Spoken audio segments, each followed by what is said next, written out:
anymore. I don't even know.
goodness.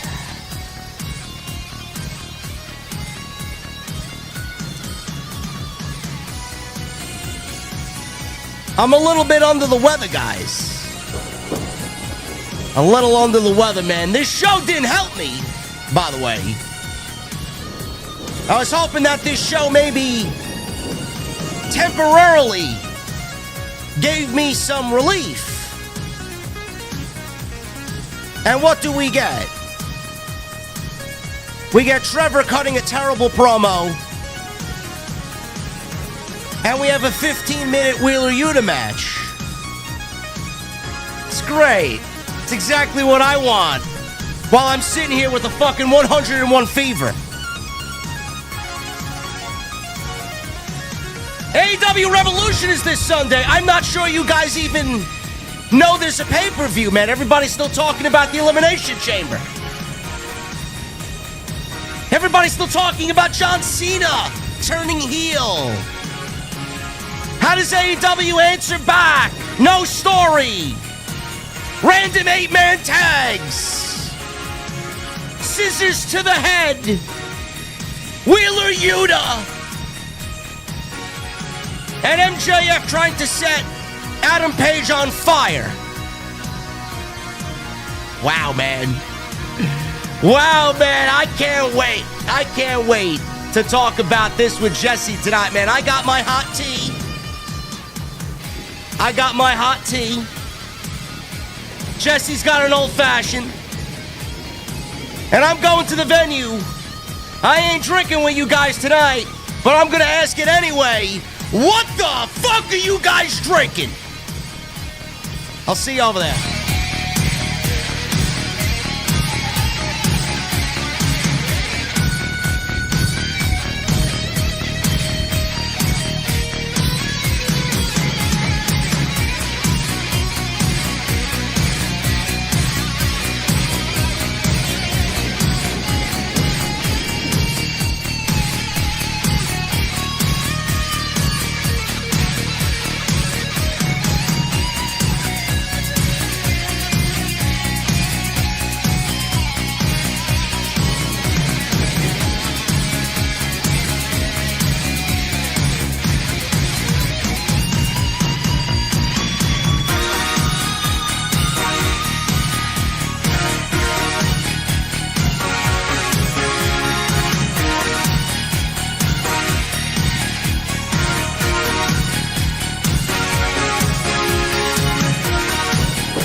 Why has Triple H been so successful?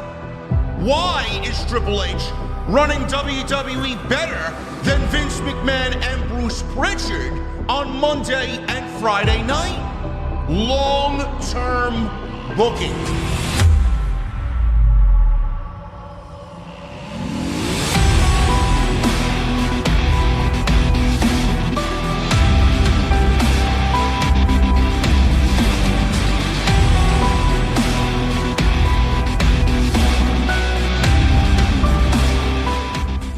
What is going on, guys? Thank you so very much for joining me right here on Off the Script. This is your AEW Dynamite post show for March 5th, 2025. I am your host, JD from New York, who is deathly ill, by the way.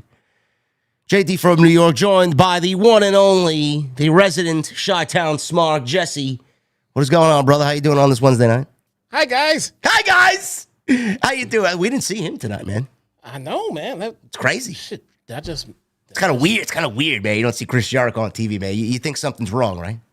Nah, he's probably getting ready to double down and give us more Jericho coming up soon, bro. Oh, man. Double the Jericho, man. Oh, man. I can't wait. Be patient. More Jericho, the better. We're all happy, man. How you doing, man? How you feel, man? I heard you are under the weather. So. I'm not well, man. I got 101 fever. I got a hot tea. Not drinking my typical adult beverage tonight. Wait. What? You're drinking a hot beverage when you're running a fever? I'm drinking a hot tea, yes. That's why I married a nurse, man. So I don't do stupid shit like that. Man, this is my 7th cup of tea today, man. I gotta pee like a fucking wild donkey. Can you do me a favor, bro, and just stop drinking tea for a while and just start just drinking some water? I got some seltzer here. You want me to drink that? Just water. Okay, it is water. It's carbonated water. Just okay. Water. Okay. Not liquid death, not carbonated, not tea with just water. I drank a whole bottle of orange juice today, too. Is that good? It's a lot of acidity, but whatever. The vitamin C helps, yes. But just drink some water for what? Look, Fine, you don't want to drink straight water, drink some Gatorade. All right? But drink some water. Nah, man, Gatorade's not healthy for you, man. What are you talking about? Drink some sugar-free Got that Gatorade. fucking and the that electrolytes food are coloring good for in you, there, yes. man. Come on, man. You gonna kill me? You are... Just drink some water. Listen, man, you come for wrestling, you get fucking WebMD over here. Pretty much, man. What'd you think of Dynamite tonight? Speaking of WebMD, this show made me physically ill, man. Boring, Tony. Fucking boring. It could have been worse. Could have been worse. You know what I want to do? Because I really don't want to sit here and say it was a bad show. What I want to do is say is Sure. I could see the effort that they put into the show. I can see that they tried. What effort? Right? What effort? I can see the creative effort that they put in the show. We got a contract signing. Oh yeah. Okay. I can see the creative effort they put into the show. So I'll take that. Could it have been better? Fuck yeah. Could have been a lot Listen, better. I usually leave the floor for Jesse to start us off here. I will say one positive thing out of the gate here. Okay, the venue that they were in Sacramento, beautiful venue. I thought the crowd was great. I thought the ambiance and the lighting, the arena itself, or the auditorium that they were in, because they don't run arenas anymore because they can't sell any fucking tickets. The auditorium they were in looked beautiful, and it filled out very nicely. I like the bigger screen on the stage instead of the tunnels. The tunnels are just so old and passe for AEW. I would like for them to start growing up, and doing things different. But yeah. I like the big screen. So the aesthetics of the show tonight, I thought were spot on. Crowd was great. The venue looked good. And it gave me Hammerstein Ballroom. A little bit, yeah. Yeah, a little bit. It did. I noticed it, but I didn't take it as oh my God, this is setting the stage. I thought it just fit well for what they were doing. Yeah. It wasn't one of those oh my God, why is this venue so big? Or, oh my God, this venue is too fucking tiny, man. This is an indie show. No, this fits well. This works. Yeah, it was a perfect size venue for them. We got Revolution on Sunday. Are you joining me on Sunday? Are you going to be here Sunday, or am I going to fucking do this thing ill by myself? Hopefully I'm not ill on Sunday, but... Lee, I don't know. Lee Shields says, Jesse the shill, there is nothing elite about AEW. Nothing. I'm a shill now. Okay. So, well, we could dead that comment right now by saying MJF and Will Ospreay are elite professional wrestlers. So that guy could fucking kick rocks and suck dick. Get him out of here. I'm a shill. Get him out of here. Hologram, get him out of here. OTS Tribal Queen, get him out of here. Bullshit. Maybe this guy, I would say, and I'm not going to forget your question about Sunday. I would say maybe that's his first day here, and he just heard me say one good thing about the show, and he jumped to that. But you got to be followed to the show for 47 weeks or some shit before you can comment. Well, I mean, I love John Cena's heel turn so much that I bend the knee for WWE now. I'm a WWE shill. It's like... You can't say one... You cannot say one thing positive about the company that someone doesn't like. If you do, then you are a shill. It's disgusting, ain't it? Huh? I hope that fucking idiot thought about that. I mean, think about that. If you say one good thing about something that I don't like, that makes you a shill all the way. That's it. Nothing else. It's crazy. Surprised you didn't say it about me, being that I started the show off positive. Fucking idiots, man. They don't want you to be happy about watching wrestling. They want you to hate it or only like what they like. Yeah, fuck them. Get them out of here. Love it. Sunday, you're going to join me for Revolution. Sunday. I don't see a problem with Revolution. I have a basketball game with my son on Saturday. Sunday, we're good, man. Right. Sunday, I'll be here. All right, well, good. It's going to be a 7-hour pay-per-view and double chocolate chunk cookies. It's wrestling. You can't miss that, bro. Oh, I'll get into it, man. Can't miss that. Dynamite tonight. We'll talk about the Costco guys on Sunday. Tonight, man, what's the biggest takeaway? We're talking about the Costco guys tonight, too, brother. Sure. I'm sure we are because of a certain corner that we must sit in. What was your biggest takeaway from tonight? Where do you want to start? Your most important thing on the itinerary tonight for Dynamite. I want to keep the same. I had something else, but since somebody thinks I'm a shill, since I said something positive, I'm gonna say something else positive. I do like the big grand finale that they are building up to with Mariah May versus Toni Storm. That was a great segment. It was. That was a very good segment. That was Mariah May's best promo since she's been in AEW. They came out. They had Renee sitting there to keep it calm, to keep it even, Steven, and all that shit. Segment started out, Mariah May spit in Toni Storm's fucking face, man. And she didn't fucking flinch at all. Nope. Just, bruh. No notes. No notes. You know, I don't want to say critical, because I wasn't critical, but I was not sold on the in-ring work of Mariah May when she started with AEW. I thought it was just okay and average at best. Well, we didn't know who she was. That's why. Yeah. And as I've seen her work more and more, I do have a better appreciation for her in-ring work. But beyond that, her gimmick work, her character work has been top-notch since she's gotten here. It's been so good. She's matched the energy of Toni Storm to perfection.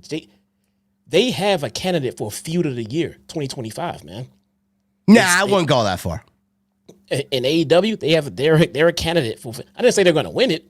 I said you're going to come up with a candidate for, like 5 or 6 candidates. They're going to be in there. Do I think it's a little long in the tooth? Yes, I do. This is the third match now between these two. Like you said, it is easily their best women's feud ever, and it's almost a perfect pairing. Like, you could not take two better women and pair them up together and have them be villain and babyface. They did that, and both Toni and Mariah's work has been fantastic. You know, Mariah, like I said, cut the best promo of her AEW run tonight. Toni is obviously adored by many for the character work that she's done with the timeless gimmick. I'm about ready to see this end, though. And I'm sure it's going to be a killer match, like most of their segments have been, and the 2 matches that we've seen so far have been very good. I like the all-in one better than the one at Grand Slam. But the question that remains, and this is just coming from me, because I always think 2 or 3 steps ahead, where exactly do we go with Mariah, and where do we go with Toni? Because I see Toni retaining the championship and putting an end to this feud. Where does she go? Who's next for her? The question is, what is Toni, or better yet, what is Tony Khan going to do differently in this Toni Storm run that has not been done in the first run, or the second run, or the third run? She's run through everybody, Jesse. And there's literally, you got your Stats, you got your Willows. The thing is, nobody else is built up in the division to even be on the same level as a Toni Storm. So they better get to fucking work. Otherwise, right now, outside of just aesthetically Megan Bane, who they're building up as a beast, I don't really see anybody built up to stand up to Toni Storm and make a credible threat to that championship. Yeah, so it might be time for Mariah May to take a little bit of a small hiatus after this feud. She's earned it. Get some rest and heal up, and more importantly, let that gimmick rest for a little bit. Come back at it fresh. They kind of acknowledged that this has gone on a little long by telling us that this is it. This is the grand finale. This is the blow off. And we're going to end this with this match. We expect a Toni Storm win. Maybe she puts her on the shelf in an angle or something like that. Who knows? But as long as they give us a good match, that fits the bill and fits these stipulations, this will be a good blow-off. What do they do after this? Good question. Megan Bane seems like the thing is, Toni Storm has been feuding with Mariah May for so long. It feels like anyone right now will be a nice little change-up and a nice little switch. Yeah.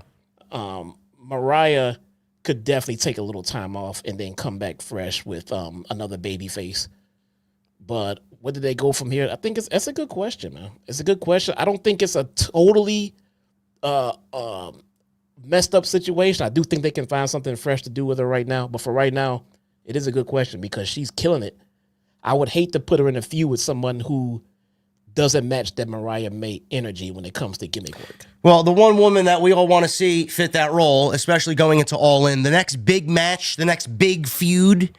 So you writers over there in All Elite Wrestling, get your pens, pick them up, and start putting the pen to paper and start writing out what you need to do for Toni Storm and Jamie Hayter. Solomonster and I discussed this on Tuesday Night Titans last night when we discussed the Revolution preview and we did some predictions. Jamie Hayter is the next, when she gets her visa issues squared away, which is right now why she's out. When she comes back to television, I want to see her shed whatever this fucking character is now and get back to form. Get back to the Jamie Hayter that was hungry for that championship. Get back to being that Jamie Hayter that went against Britt Baker and made herself into a star and generated that crowd reaction by just being herself. I don't know what she's trying to be. I don't know who she is. They didn't really bring her back with the direction at all. We just remember her as Jamie Hayter by name, and she doesn't even look like the Jamie Hayter that we fell in love with. So what they need to do, Jesse, in my opinion, is build Toni and Jamie Hayter for All In. That's the big match, and we need to start getting Jamie Hayter back to what she was, because I believe it was Toni who beat Jamie Hayter for that championship, and now it's time that she wakes up and says, I want my title back that unfairly I had taken away from me. That's the direction. I can see that. That works.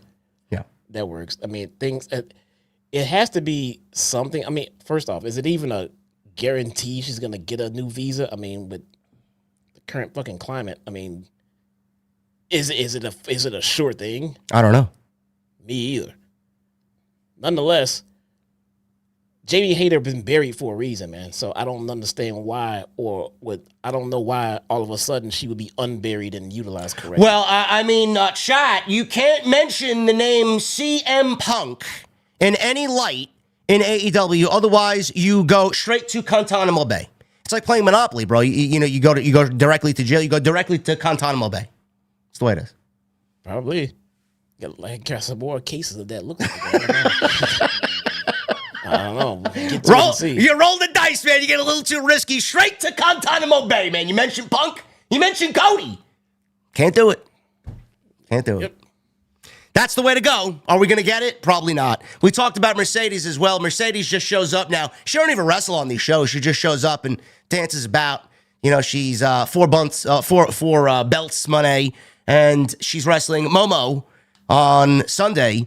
And we talked about this last night as well on Tuesday Night Titans. They got nobody lined up for Mercedes. I saw that we finally got some tweets back and forth. It's getting the fan base a little excited, Jesse. We got some tweets back and forth between Mercedes and Athena. Is that where we're going? Did you see that on social media? I did not. No. Oh, boy. That's not good. Yeah, she went back and forth with Athena on social media. All because of Billy Starks showing up last week. And so is that her next opponent, though? Athena? Or Billy Starks? No, Billy Saints. Probably Billy Saints, yeah. I mean, that's another time filler right there. That's another. It is a time filler. Like what are we doing with that one? Who else can I add to my undefeated streak? That's basically what it is. I got somebody coming up the ranks in the women's division on Collision, though. We'll get to that. Mercedes is potentially building a feud with Athena. That's the match for All In. I don't really have high hopes for Athena winning the TBS title. As I mentioned on Tuesday Night Titans last night, Tony is absolutely already ingrained it in his mind that Mercedes is going to hold the title longer than Jade Cargill, and that's 508 days. So get used to that, folks. We got a whole nother year to go, and she's going to be 5 belts money. It's exactly what's happening. As long as TK is enjoying it, that's what's important. That's it, man. As long as his toys are being played with. There you go. I hope he's having fun. Breaking news here from Boss Man himself. Just signed for Saturday's Collision. It will be Hologram versus Dralistico. Oh, my goodness.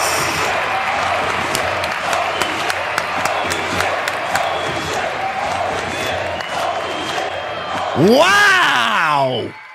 What a banger coming, Jesse. Look at that. Wow. Wow.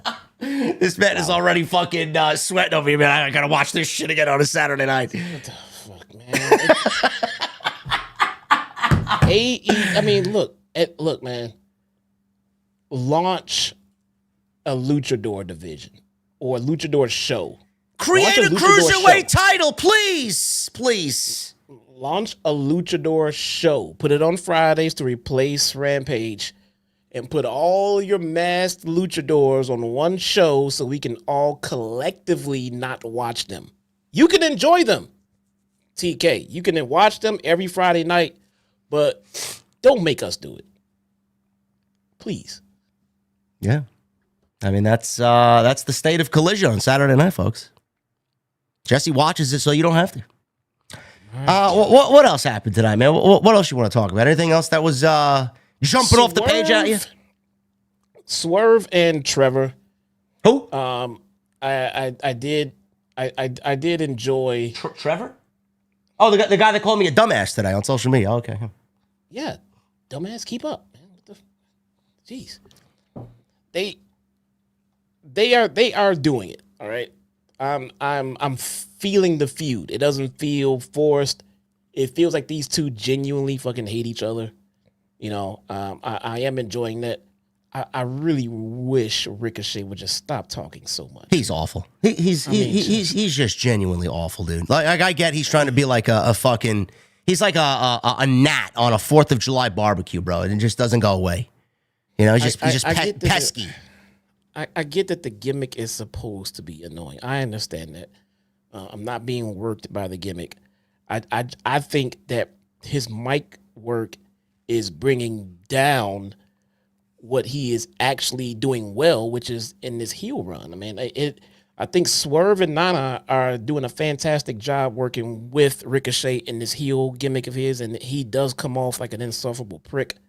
He just doesn't need to talk as much, and when he does talk for an extended amount of time, it just becomes so cringe. I don't want to see the segment anymore.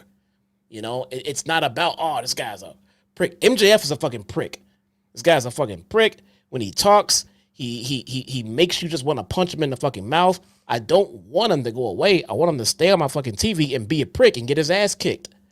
When Trevor starts talking, I just want the segment to end and I want him to go away, bro. But when he does sneaky fucking just fucked up shit, like trying to sneak up behind somebody with scissors and try to... That works. That's awesome. He is doing a fantastic job with the heel run. I will give him that. I understand. I'm hearing rumor innuendo that his wife will be coming in to join him. I don't think it's happening fast enough. She needs to hurry up. Oh, she'll be there Sunday. That's my prediction. Hopefully. Good. They fucking need it, man. Either that or like Jason said on Tuesday, Nana. I think you mentioned last week too that you were interested in seeing Nana maybe turn on Swerve and join Ricochet as long as he gets a mouthpiece that's actually worthwhile. Yes, I'd be all for that, man. I think Nana has done wonders for Swerve. At this point, we just want to see them stay together because we enjoy it. But Swerve can definitely sustain without Nana at this point. And Nana can do wonders for Ricochet. So I'd be all for give him Nana and give him his wife, and you got a main eventer, in another year, man. Ricochet can be that guy. Talk less, give him Nana, give him his wife. Nice little stable right there. I'll take that. Yeah, I don't know. Listen, it started off rough for Ricochet. Like that first night in at Wembley was great. And then it just went downhill. And then they booked the match with Will Ospreay way too quickly. I mean, it was literally 6 weeks. It's like it almost came off as like the only reason why he's here is to do this match. And then after that, he had nowhere to go. So I don't know who came up with the current direction that he's on right now, but he needed to do something. I'm glad he did something.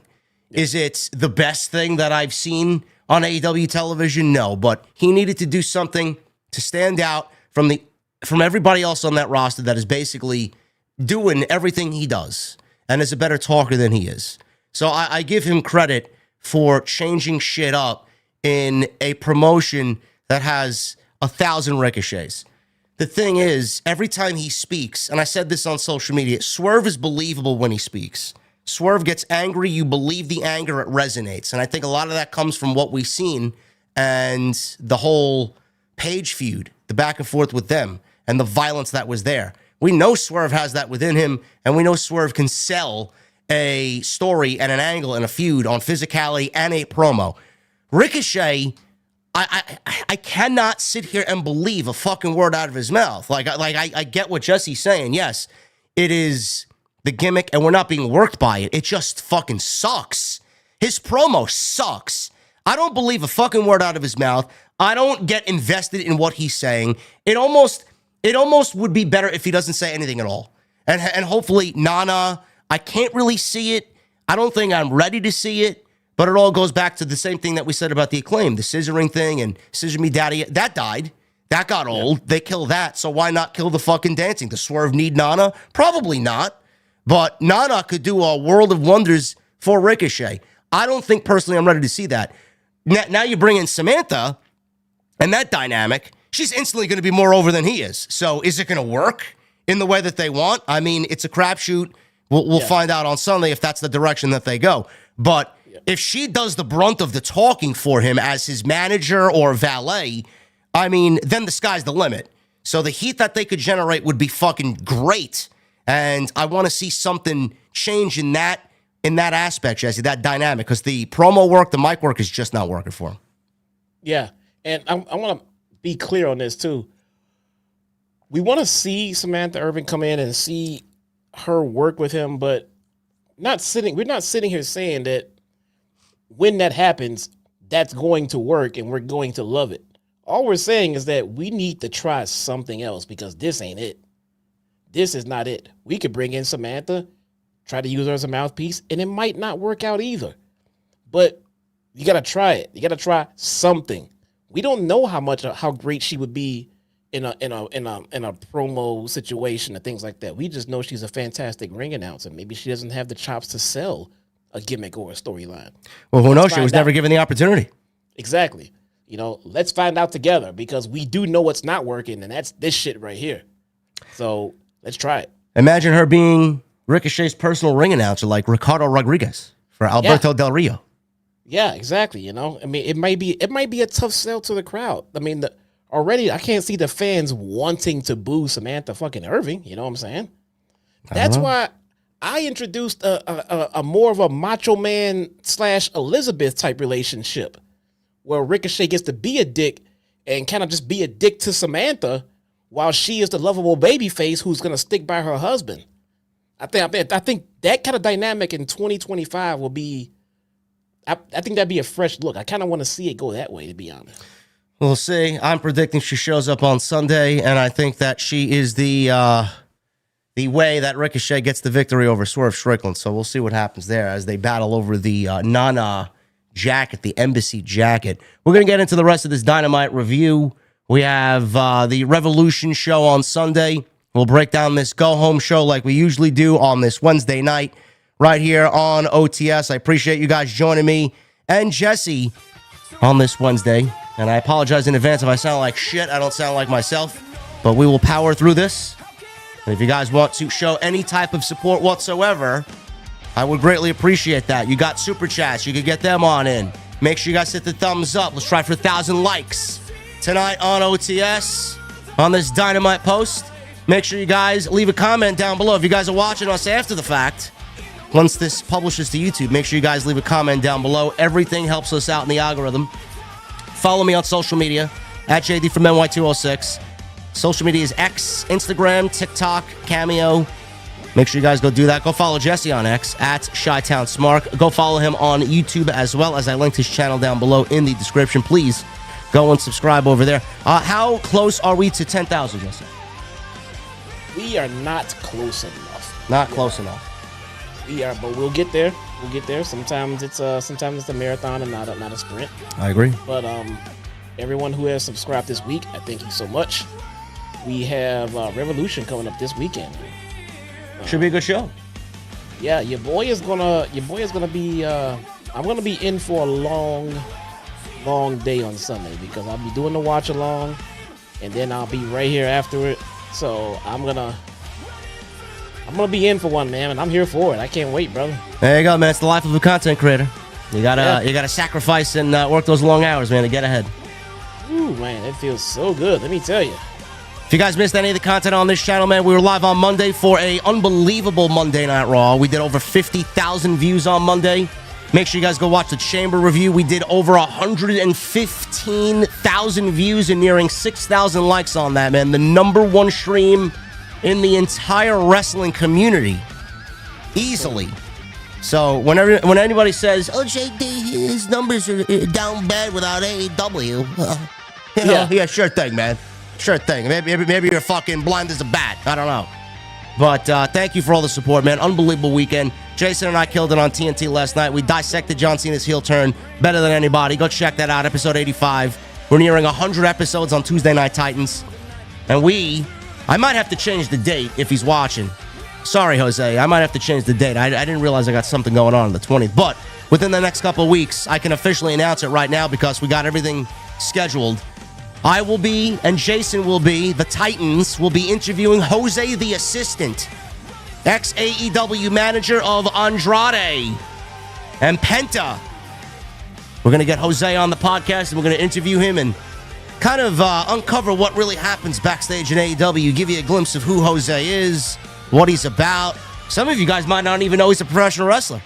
He looks great. He looks great in a suit, but did you know he wrestles? We're going to find out about Jose, man. Coming soon in the next couple of weeks right here on this channel. Jason, the Solid Monster, and me will be interviewing Jose the Assistant, so can't wait for that. And what else do we got? Anything else? Nothing else? I think that's it. That's about it. That's about it. That's about it. What do we got, man? Can I go sit in the corner over there? I think it's about time. Corner? Why would you sit in the corner? I don't know, man. I'm sick. I got to go sit in the corner and get better, man. You got something for me? I think I do, man. I have a little thing called Collision Corner. Oh, my goodness. There he is. There he is. Look at him. I'm giddy for this one, man. We got a good one, bro. This is going to be a good one, man. I didn't watch a single second of Collision. Oh, really? Nothing. Oh, man, it's going to be great. Great. So, first up on this week's edition of Collision Corner, we have FTR. FTR defeats Kyle O'Reilly and Roderick Strong. Wow. Man. But Dax realized that Kyle's foot was on the ropes and insisted that the referee restarts the match. All right? Very honorable of him. Very babyface-like. It's great. So wait a minute. Dax is doing the referee's job? Yes. And it's interesting. Yes, absolutely. I didn't know he was that multi-talented. Hey, man. Sometimes you gotta be a pro wrestler, internet troll, and referee all at the same goddamn time. Unbelievable, man. Oh, my God. I got a newfound respect for him. There we go, man. The match is restarted, and minutes later, Dax tries to win that same match by grabbing the trunks of Kyle O'Reilly. You can't make this shit up. Oh, so he's a cheater, too. You can't make this shit up. Man, remember when they were in black and gold together and they were having bangers, man? What the fuck happened over here? The fucking guy wanted the match restarted because Kyle's foot was on the rope and restarted the match just so he could try to win by holding his trunks. Bro, they gotta be going heel, no? I don't fucking know what they're doing, man. Well, what man? It's like fun. It is a circus, folks. Literally, the music for Collision Corner fits this very segment. I don't believe it. Well, It was still a kick out, and then after the restart, Kyle and Roddy actually win the match at the end of the day. Wow. All that work for nothing. Dax goes home empty-handed. Oh my goodness. Love it. I'll buy you a coffee, Dax. Let's meet up. We get Wheeler Yuta defeats Willie Mack. Whoa. Well, listen, bro. You got to restart, man. It's Wheeler Useless, okay? I have never once on this show or any show called him Wheeler Useless. Okay. Who did he wrestle? I'm sorry. Who did he wrestle? Let me restart my segment here. Wheeler Yuta defeats Willie Mack. Ooh, okay. Yeah, I mean it's good to see Willie Mack. I like Willie Mack. Decent match, we know it is what it is. At the end of the match, Wheeler wins, obviously, but then Moxley comes out. Moxley, for some reason, wants Willie Mack dead. Why? He's Willie Mack. Everybody loves Willie Mack. Swerve. No explanation on Willie Mack. Okay, so, all right, fine. Fair explanation. He wants to try to put the killer instinct into Wheeler Yuta. Okay, Swerve, move on, next. Yeah, no, I mean, that was the reason. Next. Swerve defeats a gentleman called Clark Connors. Who? I don't have anything bad to say about this match because I'll tell you right now, from what I can see, it's my first experience with him, but Clark Connors is a bit of a hidden gem, man.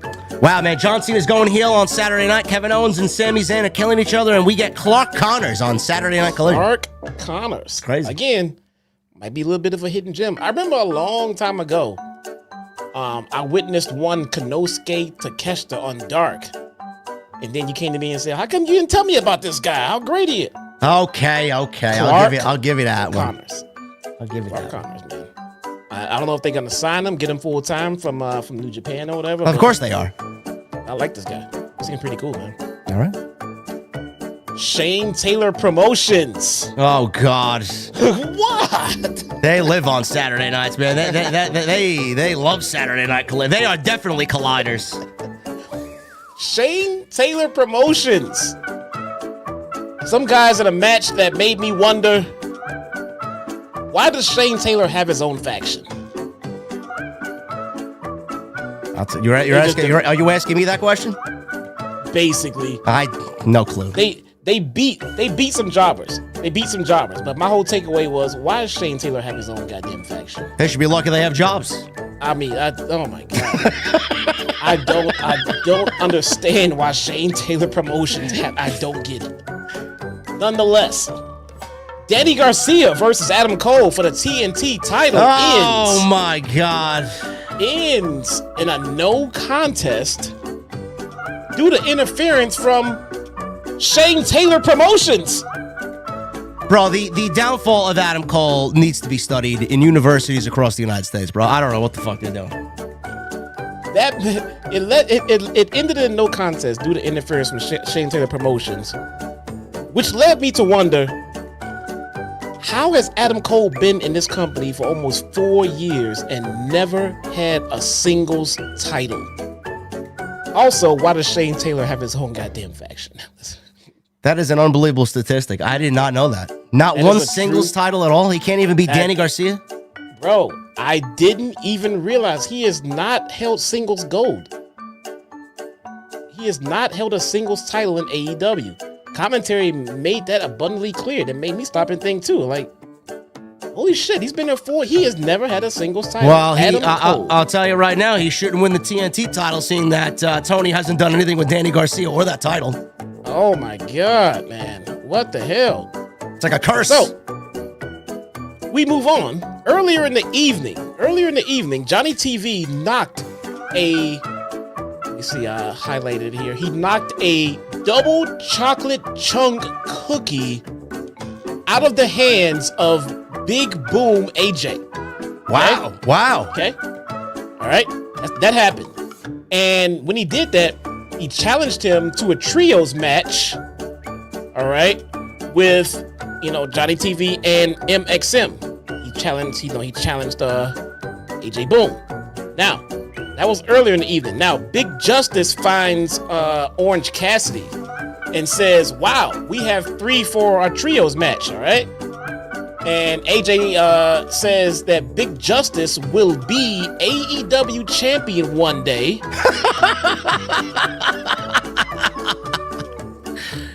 Probably before Adam Cole at this rate. But he has to settle for being at ringside for this match at Revolution.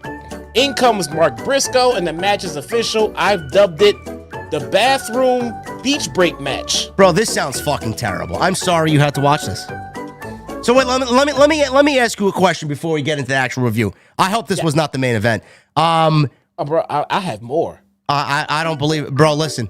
Big Boom AJ had the cookie knocked out of his hand, and then Johnny TV challenged him to a match?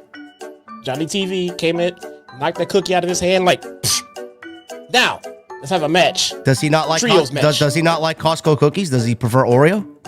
Well, he had a problem with the interaction that MXM had with him. Well, they could have at least made it fun. Like, do you prefer Costco or Chips Ahoy? Maybe Johnny TV is the baby face here. Maybe he slapped that fucking cookie out of that dad's hand before he fed it to his fucking kid. Did we see the Rizzler? That is the Rizzler, isn't it? The kid is the Rizzler. Big Justice is not the Rizzler. Who's the Rizzler then? The Rizzler's the guy that does the chin move. He rubs his shin. All right, move on. Move on. How many people? Is it 3 of them? Jesse's confused. He doesn't know the Rizzler chat. I thought that was the kid. Whatever. Julia Hart. Okay. Loses to Queen Aminata, who apparently used the playbook of Serena Deeb. Okay. All right. Brody King came out to check on Julia Hart, only to get attacked by Okada. Now, why did Okada attack Brody King, you ask? I see where you're going. I got you. What the fuck? I got you. Hold on. Why did Okada attack Brody King, you ask? Well, I have the answer to that. I put that in my notes. Because Okada interrupted King and Hart's interview earlier in the night, and King and Hart looked at Okada for it. So that's a reason to attack him? That, I swear on everything holy, that is the reason. Is that the reason why they have a pay-per-view match on Sunday? They were having an interview. Okada came out of the dressing room, interrupted the interview by mistake, and Brody and Julia looked at him like, bro, what's your problem? Bro, then later in the night, he came and attacked him. Bro, you're gonna make me cough up shit I don't want on screen, man. Okada got mad because they looked at him because he interrupted their interview. Bro, this, I don't believe people watch this show on Saturday over the Elimination Chamber. You have to have a mental fucking derangement syndrome to watch this shit, man. Are you kidding me? Oh, bro. Was that the main event? Oh, you want the main event? Oh, my God. We're not done yet. You want the main event. The main event, the biggest match of the evening, the second biggest match of the week for AEW, the grand finale of this show, gave us Big Bill and the Bad Apple versus Bandino and Powerhouse Hobbs. Ladies and gentlemen, that is this week's edition of Collision Corner. I swear to you guys, I'll watch this show so you don't have to. Oh my God, man. That is fucking awful. Holy shit. There is no way that was an actual show on Saturday. That was the main event, man. That was the main event. I don't believe people watch that show over the Elimination Chamber. Are they fucking kidding me? I had people in my live stream telling me I need to, bro, you got to go check out Collision. Forget this. This Collision is better than the... Can someone there, I know someone's watching me over there. Can someone reach into my DMs or reach out to me personally and say, or give me an answer to this question? Why does Tony vehemently tweet out every 15 minutes on the night of a WWE pay-per-view such as the Elimination Chamber, almost begging people to watch his show on Saturday? I mean, is that not tone deaf to you? Is the man just oblivious to everything around him? I don't understand it. Nobody's watching your show Saturday. Nobody. If nothing else, when you tweet something about your product against a big pay-per-view that's going on, you're opening your comment section up to everyone talking about WWE. Oh my God, man, that sounds terrible.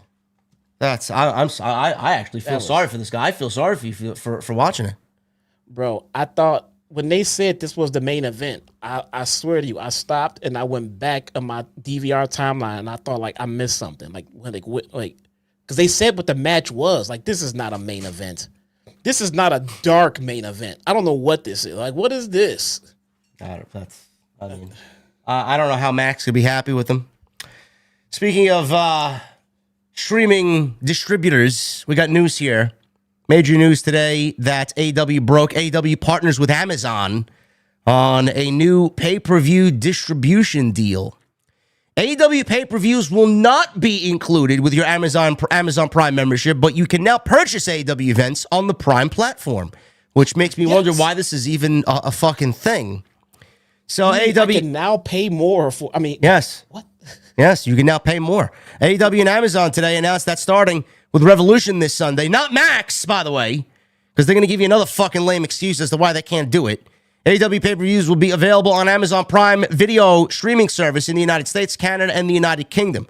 Amazon now joins Trilla TV, payperview.com, and YouTube as digital purchase options for AEW pay-per-view, which can also be purchased via cable or satellite providers.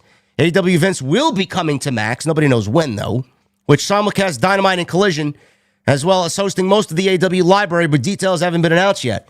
It's expected pay-per-views will be discounted on Max as part of the AEW's overall media rights deal with parent company Warner Brothers Discovery.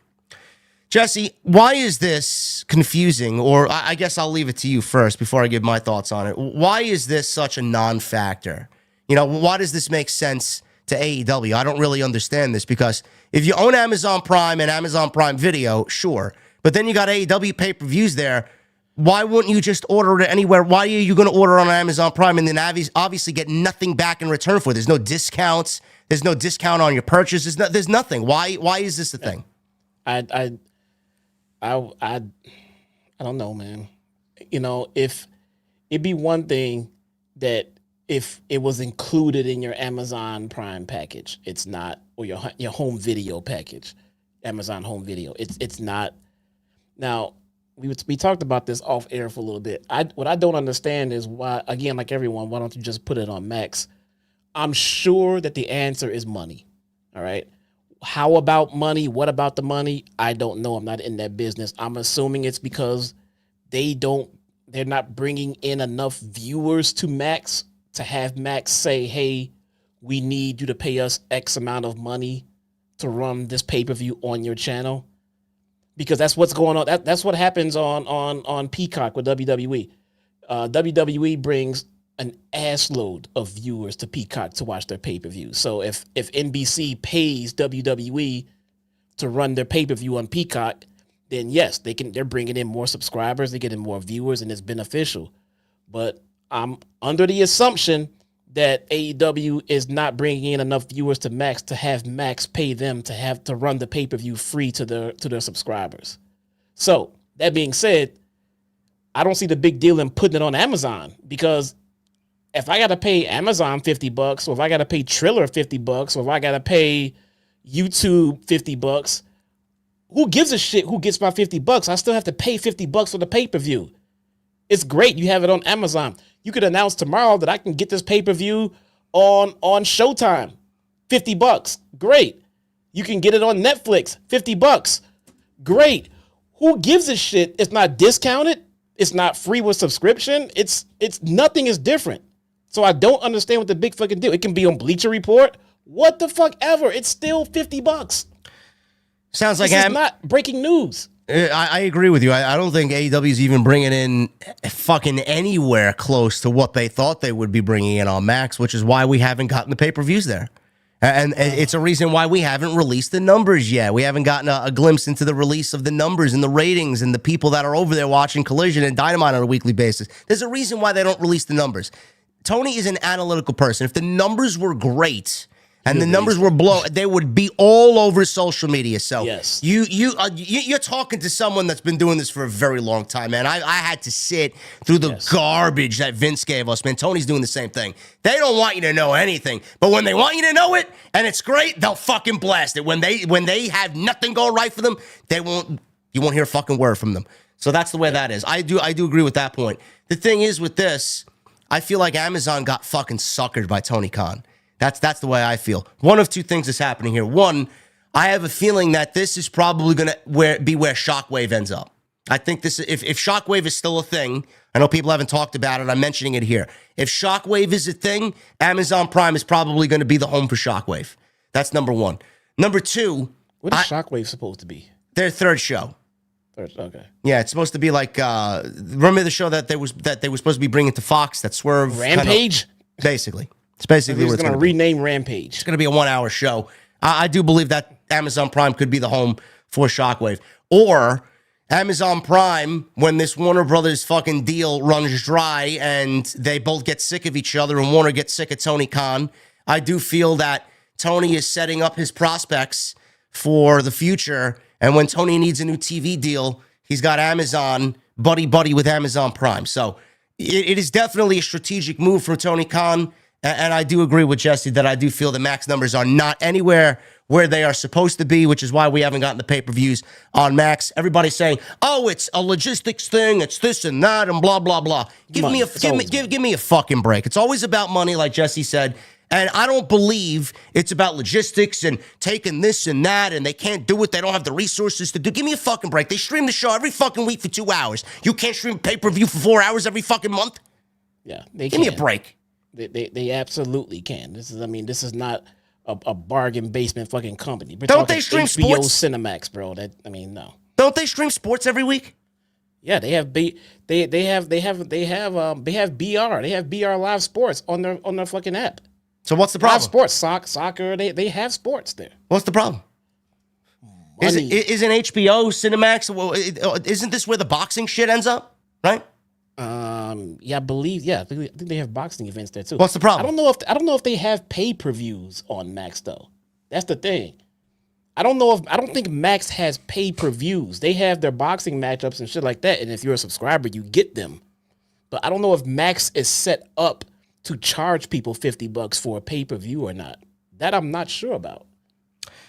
I don't know. That's the latest news there with Amazon Prime and AEW. They're in bed together now, but you don't get any discount on the purchase. You don't get any discount for signing up. It's just sign up for Amazon Prime, whatever their fee is, and then you pay $50 to watch a pay-per-view that we're also watching because I watch through Verizon and Jesse watches through YouTube. So it doesn't matter. It's the same price everywhere. I think the only caveat here is that if you have an Amazon Prime account, you can then use any kind of credits, any kind of money you have on your Amazon Prime account to buy the pay-per-view. If you have an Amazon credit card account, you can use that.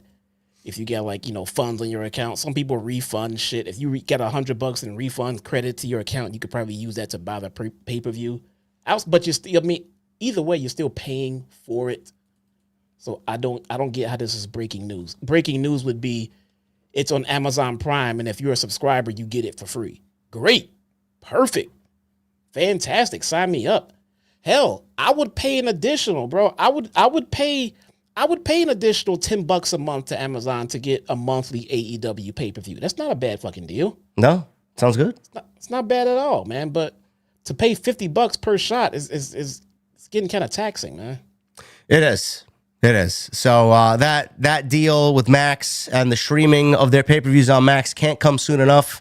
They want to add more pay-per-views to the calendar, and then they want to sucker $50 out of everybody 9 months out of the year. So get on that. I don't know what the problem is, but hopefully that is rectified soon. Yeah. That's the news there. Dynamite was the go-home show for Revolution, and we go right to the ring with a contract signing with Swerve Strickland and Ricochet for their number one contender match at Revolution. Nana is dancing out to the ring with Swerve. They get a nice reaction from the Sacramento crowd. Ricochet wearing his backwards Philadelphia Eagles baseball cap. He wasn't wearing the embassy robe. and said, "Don't worry, the robe is in good hands. Some modifications are being made before Sunday." Nana said Nana had to be held back, and Ricochet told Strickland, "Listen, hold your grandpa back." So he goes on to say these signings usually don't go well for Swerve, as he should feel better knowing Ricochet is there, so his house won't burn down this time. Strickland is lucky Ricochet is giving him a rematch, since it was Swerve who stuck his nose into his business. It was Strickland who tried to bully him, but even in the face of it all, Ricochet said he still beat him. Swerve repeatedly asked Ricochet to sign the contract, and he just continues to talk and talk and talk. He then goes on to say, does Ricochet, he's one step closer to achieving his goal of winning the World Championship. He's focused on Jon Moxley and Cope. He's where he wants to be, a step away from becoming AEW World Champion before signing the contract. So Strickland snapped, calling Ricochet a self-righteous little prick, and he's going to expose him for the coward that he is on Sunday. Ricochet stole the embassy robe, stabbed Swerve in the face, but the biggest mistake is Ricochet left him breathing. Ricochet has awoken the most dangerous man in AEW, and he's going to put Ricochet into the ground on Sunday. The only thing Ricochet will be remembered for is Strickland briefly reviving his career and his ring announcer wife, which got the oohs and the ahs from the crowd. He signed the contract. We got a holy shit chant from the crowd based on the Samantha line. As Swerve went to leave, Ricochet pulled out a pair of golden scissors and tried to stab him. Ricochet was blocked by Swerve. Swerve reached into his jacket and grabbed his own pair of scissors and stabbed Ricochet in the head. As Strickland stood tall here, walking to the back with Nana, as Ricochet was left selling the stab wound from the pair of scissors by Swerve. Now, I enjoyed a good contract signing. I think they work in moderation. I think this was fine. We talked about this in the beginning, so we won't spend too much time on this. Ricochet's promos are awful. Swerve is great. His intensity is great. There's no doubt about it. This match is going to be great on Sunday. I'm expecting Ricochet to win. I'm expecting Samantha to show up. The only thing, Jesse, I did not like about this is the fact that they made Ricochet bleed with the scissors here during this segment. We've seen that done already. I didn't really think that was necessary here, but maybe you feel differently. The blood, the visual of him bleeding with the scissors, you couldn't have waited till Sunday for Swerve to do that. Why did you have to do that on the go-home show? So now if they do that on Sunday, it's going to be like, all right, who fucking cares? I just saw it on Wednesday on the go-home show. The impact of it is not just going to, it's not going to be there on Sunday.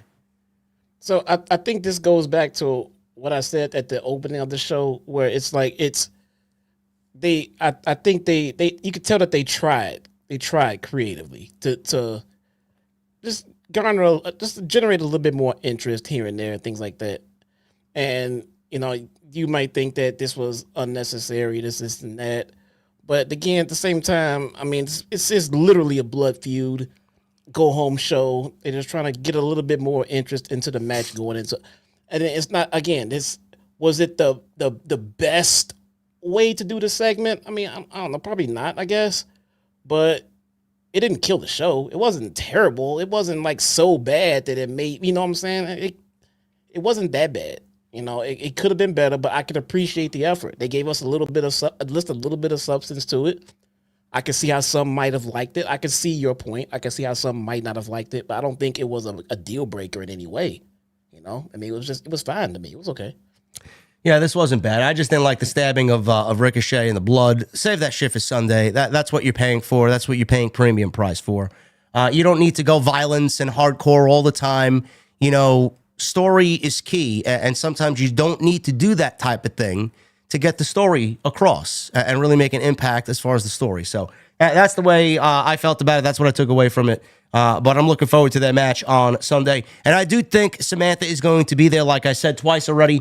I think she's wearing the fucking robe, isn't she? Yeah, she's going to be wearing, the modifications are certainly, Samantha wearing the robe down to the ring during the match at some point. And then her announcing Ricochet the way that she would usually do in WWE. You're going to get that WWE style announcing for Ricochet, which I think is going to be great. How it's going to work on their television, I don't know. Is she going to be more over than he is? I don't know. The other option here is Nana turning on Swerve. I don't see it.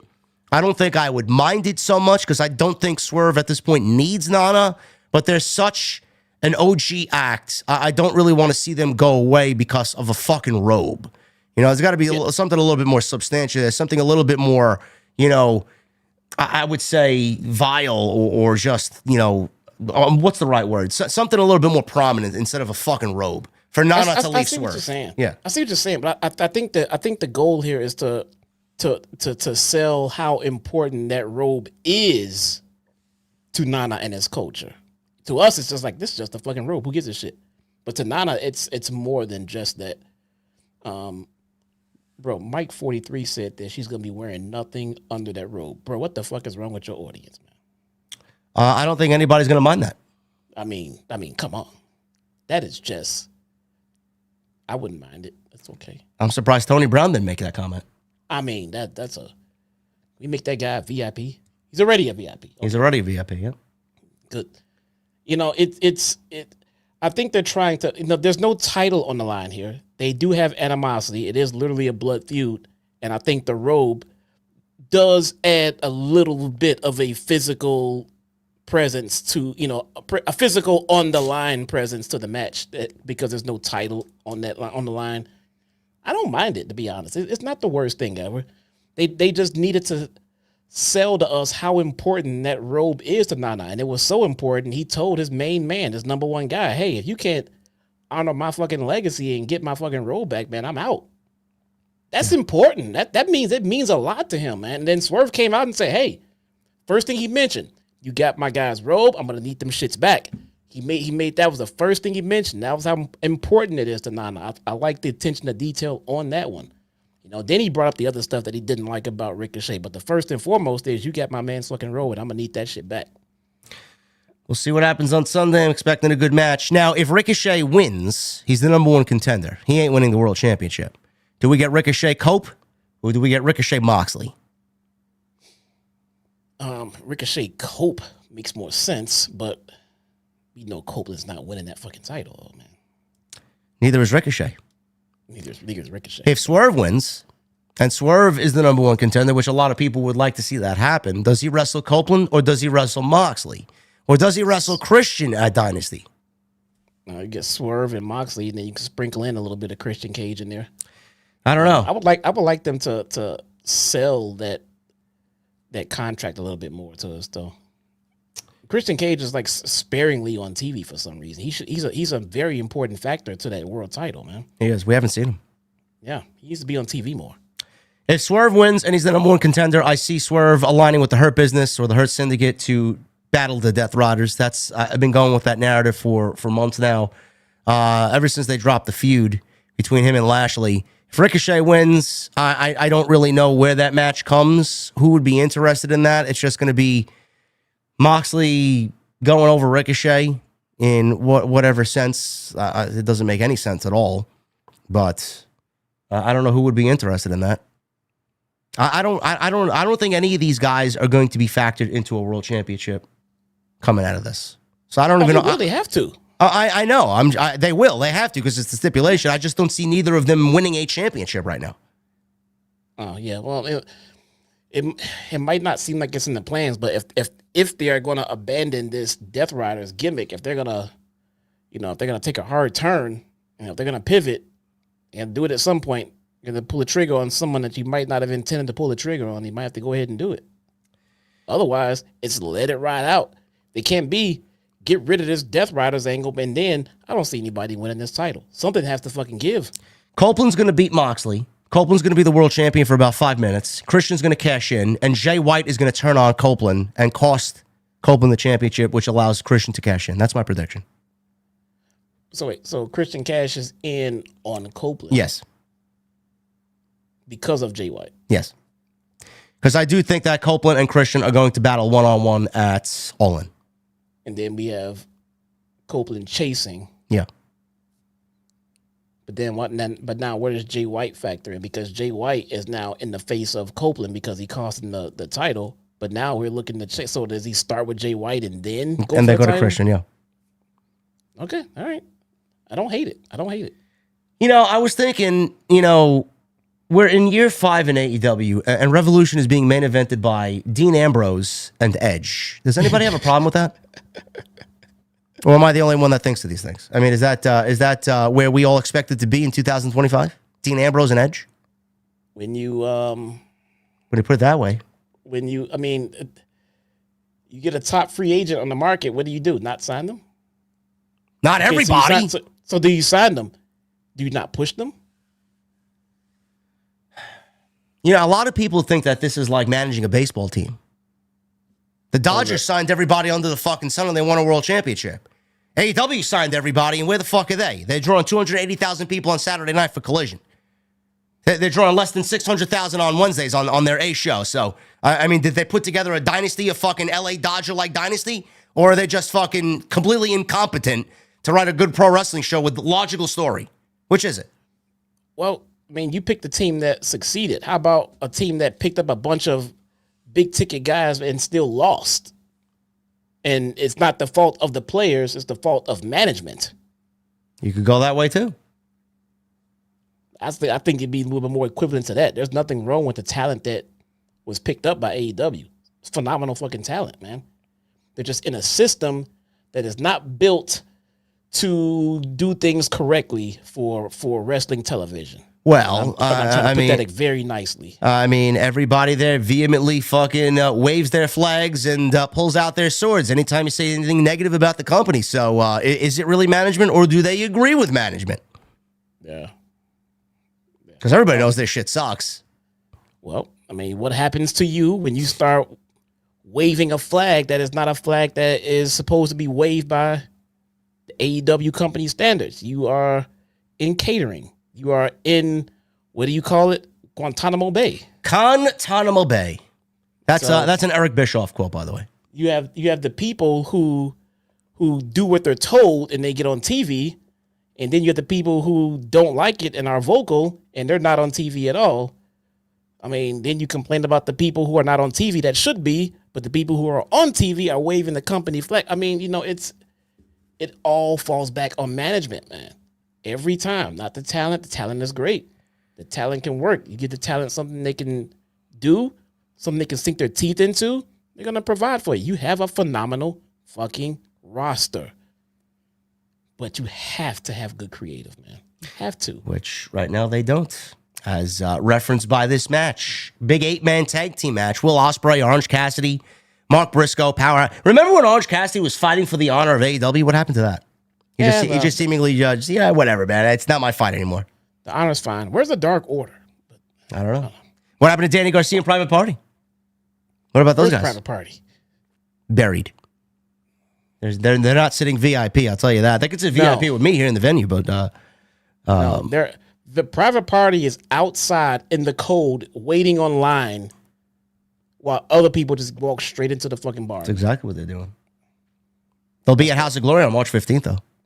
Are you going to make them wait outside or have them come straight in? No, they could sit next to me. Yeah, there you go.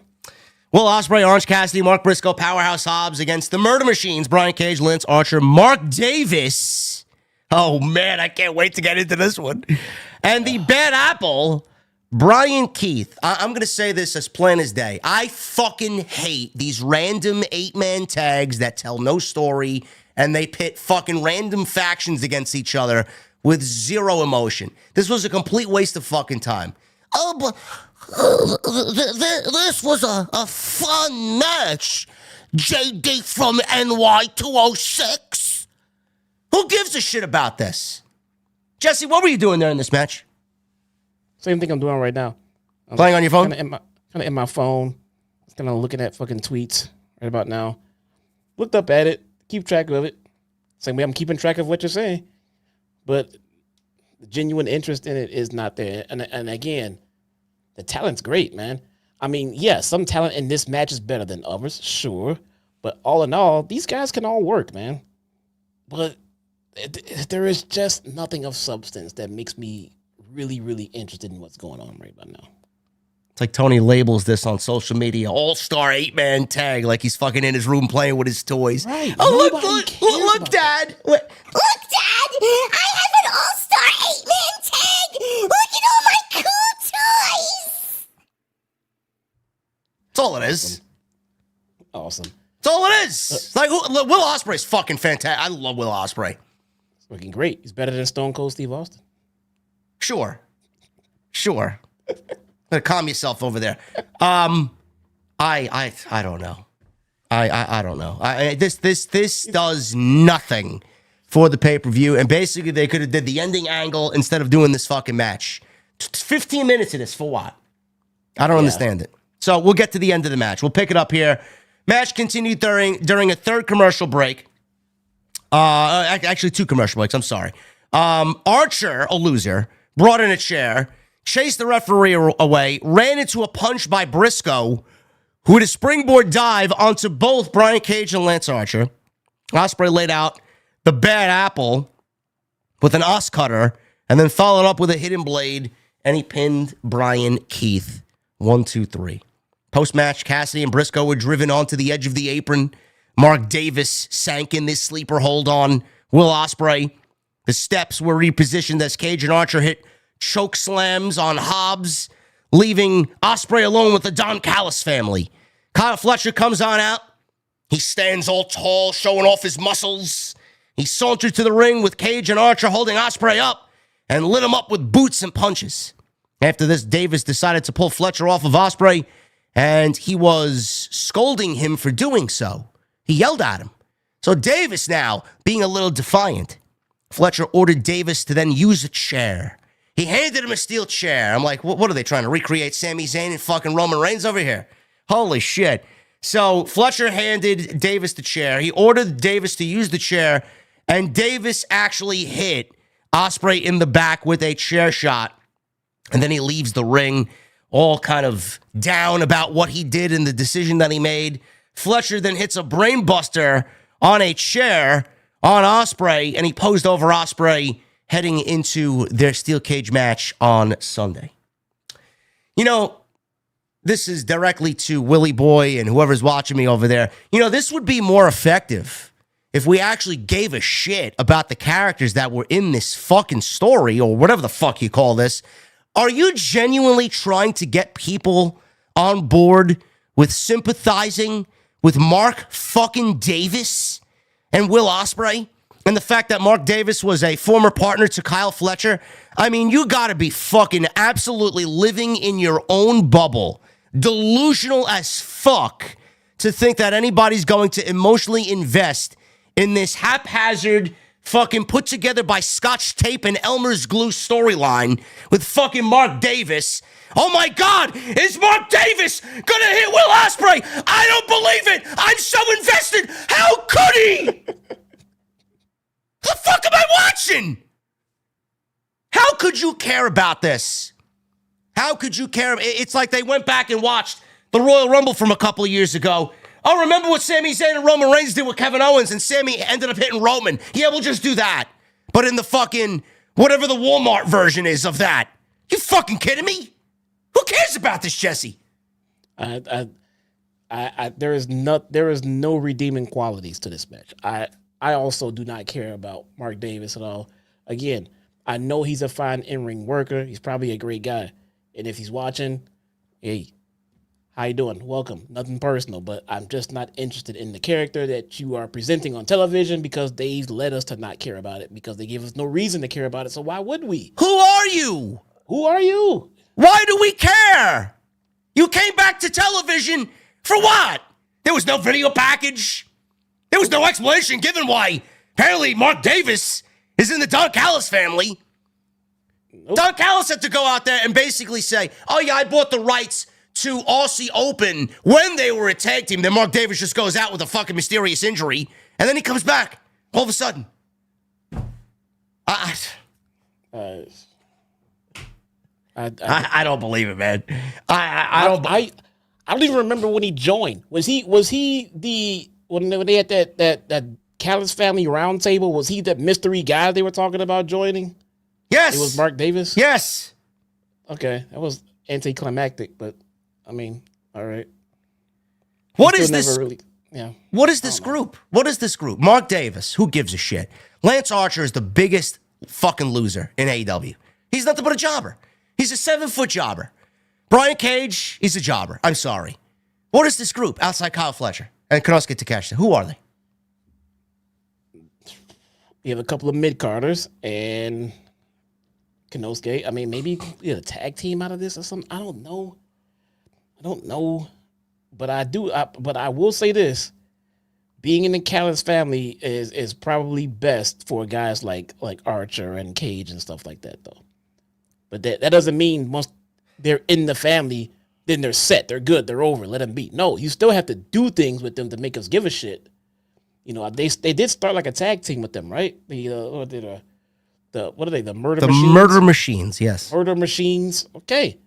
Then give me something with that.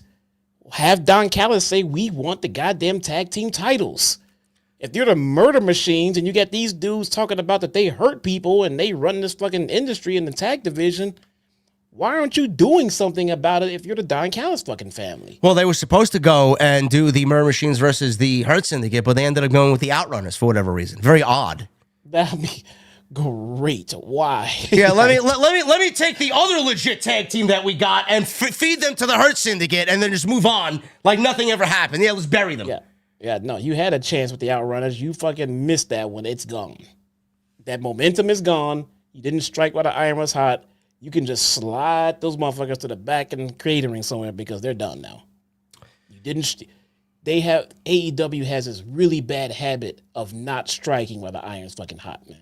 They also have the habit of just taking somebody and making them feel completely insignificant. Holy shit. Everything about this was just laughable, man. Who cares about Mark Davis? You're wasting valuable minutes of TV time over the struggle of should Mark Davis hit Will Ospreay or not? Oh my God. Oh no. Oh my goodness. Kyle Fletcher and Will Ospreay are going to have a banger match. Ospreay's going to win because he's undefeated this year. Fletcher's going to make a name for himself if he hasn't done so already, even more so in a steel cage. Looking forward to it, but I'm not expecting the young kid to win.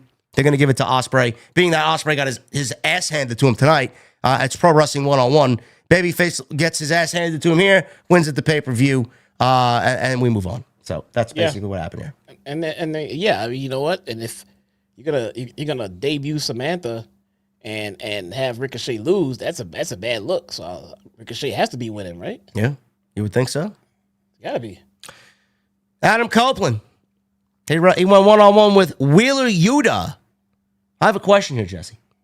Yep. This was about a 13-minute match or so between Cope and Wheeler Yuta.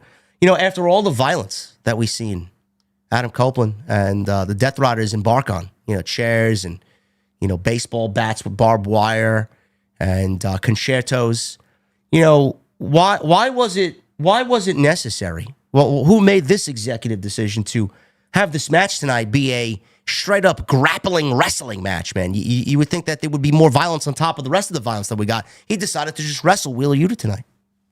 Did he have a personal beef with Yuta? I mean, I don't know. I know he's got the beef with the whole crew, and he wants to take them all out one at a time. But, I mean, as far as him and Yuta one-on-one, first match, right? Yuta's a part of the Death Riders who are taking over AEW. He has a problem with everybody. First match. First match between these two. Yeah. But he's a part of the Death Riders. Regular match. Makes sense. But he's a part of Mox's crew. One-on-one, Wheeler Yuta, Cope, first time against each other, regular match. But he's Moxie's right-hand man. Hey. he doesn't book the matches, Jesse's got no answer, chat. They got no answer. He doesn't book the matches. You got a match with Yuta. What are we doing here? I mean, fucking Christ, Tony. Trying. What is it with booking 15-minute Wheeler Yuta matches on national television, bro? Do you want to bore everybody to a point where they're just comatose and they don't wake up for the rest of the night? Honestly, who enjoys this? Who? The crowd chanted for Wheeler Yuta tonight, sir. They chanted for Wheeler Yuta. Yes, they did. I did not hear that at all. Well, you didn't hear that. I did not hear that at all. See? I might have been the one falling asleep. Nope. At the end of the match, when Cope went to go shake his hand, the crowd was chanting for Yuta. And then Mox came out and Mox got pissed and got in his face. crowd was chanting for Wheeler Yuta. Well, this crowd is a bunch of fucking half-witted idiots, I'll tell you that. I don't know why they would be cheering the Death Riders. Copeland came out. Obviously, you know Copeland. Everybody loves Copeland. Wheeler Yuta came out as auraless as anything. He walked through the outside of the building, into the building, and he walks through the crowd. Death Riders music hits, and it's like a fucking a church sermon in there. It's like a fucking a memorial service. The crowd just goes silent every time the music hits. And we're on our way here. This was as boring as I made it sound. Honestly, we'll just pick it up at the end because nothing in the match really mattered anyway. It was all about the post-match. Cope wanted a spear. He ran into a Psycho knee. I don't know why he continues to use Bryan's moves. Cattle mutilation applied. Copeland powered up into a glam slam. Gee, I wonder where he got that one from. For a double down. Yuta tried to come back. Lariat spun right into his spear. 1, 2, 3. Copeland wins. Listen, I may be embellishing a little bit. Yuta's a good wrestler. But my God, is he fucking boring. He is. He is fucking boring. He is really good in the ring. Now, I am not trying to sit here and defend him because, yes, he's as dull as dishwater, man. It is just, everything he does is just boring. It is. But, I mean, at the end of the day, we're talking about pro wrestling, and the guy is a phenomenal pro wrestler.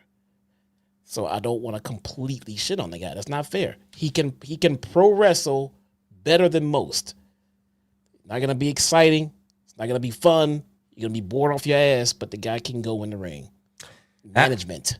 Creative. Action Waffle, he says, bruh, Alter Bridge intro gets hype. I know. They're my favorite band.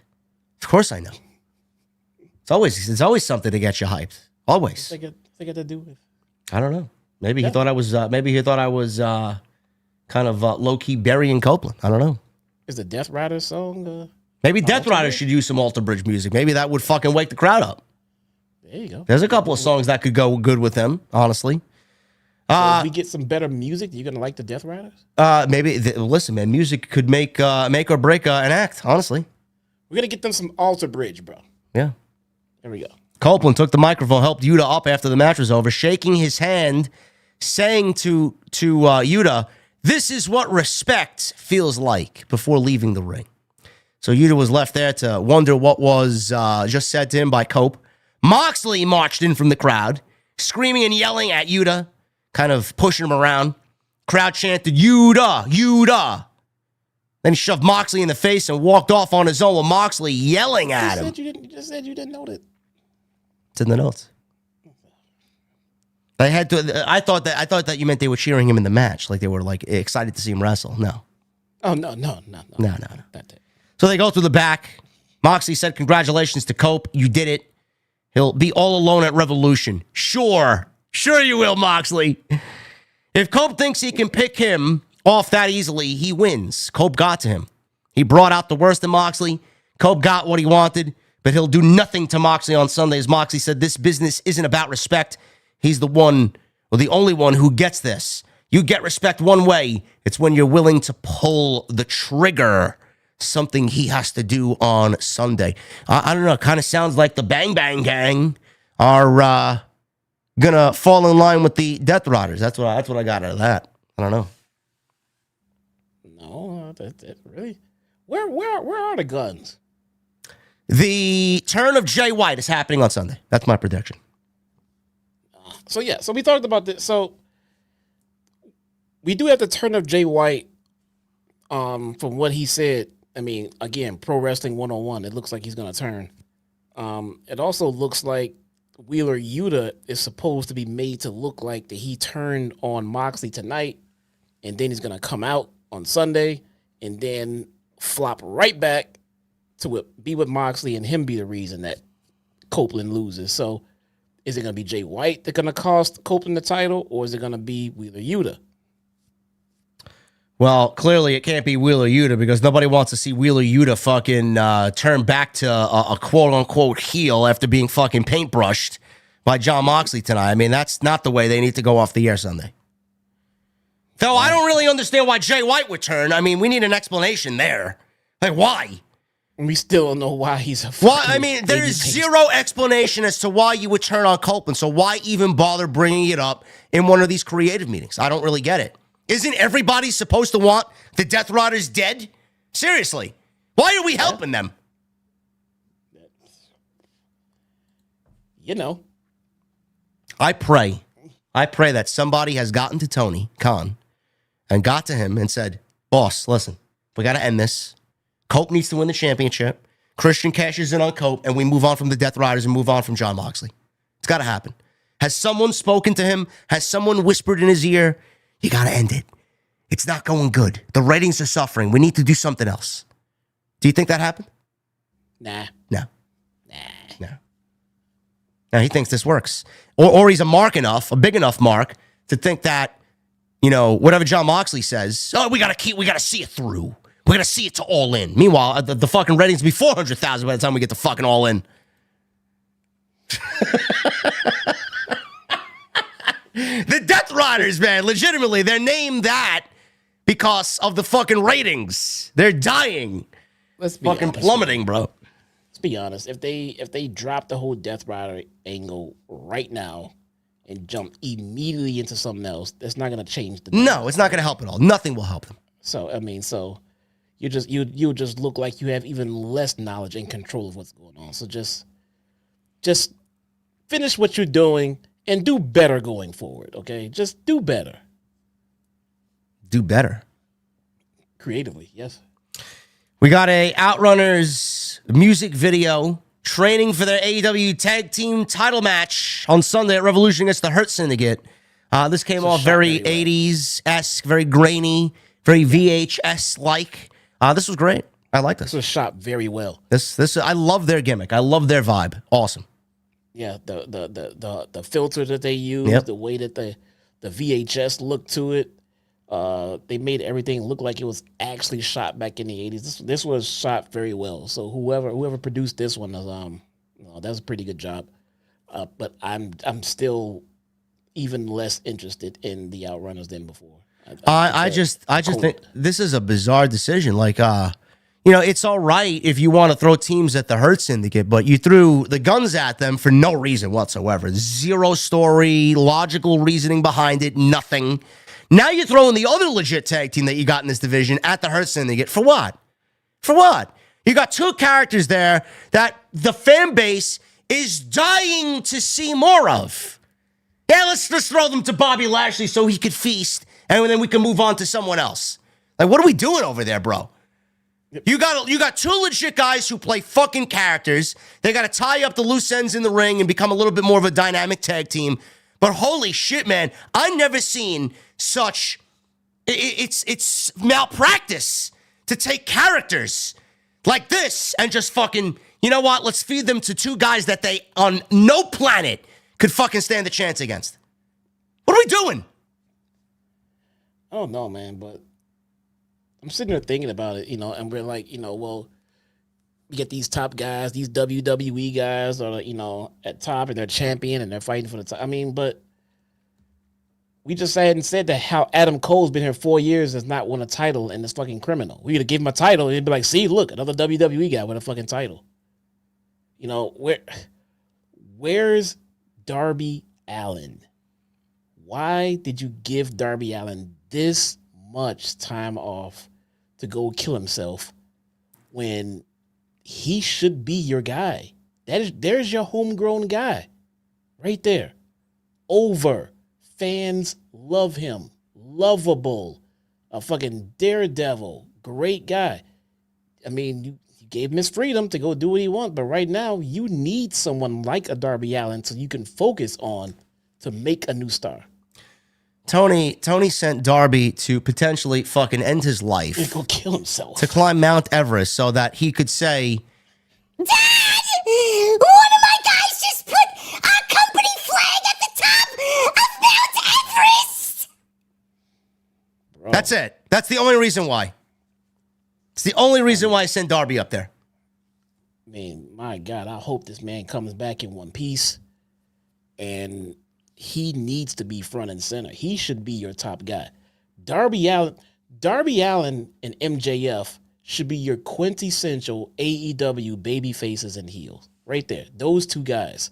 And then you have two guys who will be at the top of your card that are not WWE guys. I don't know.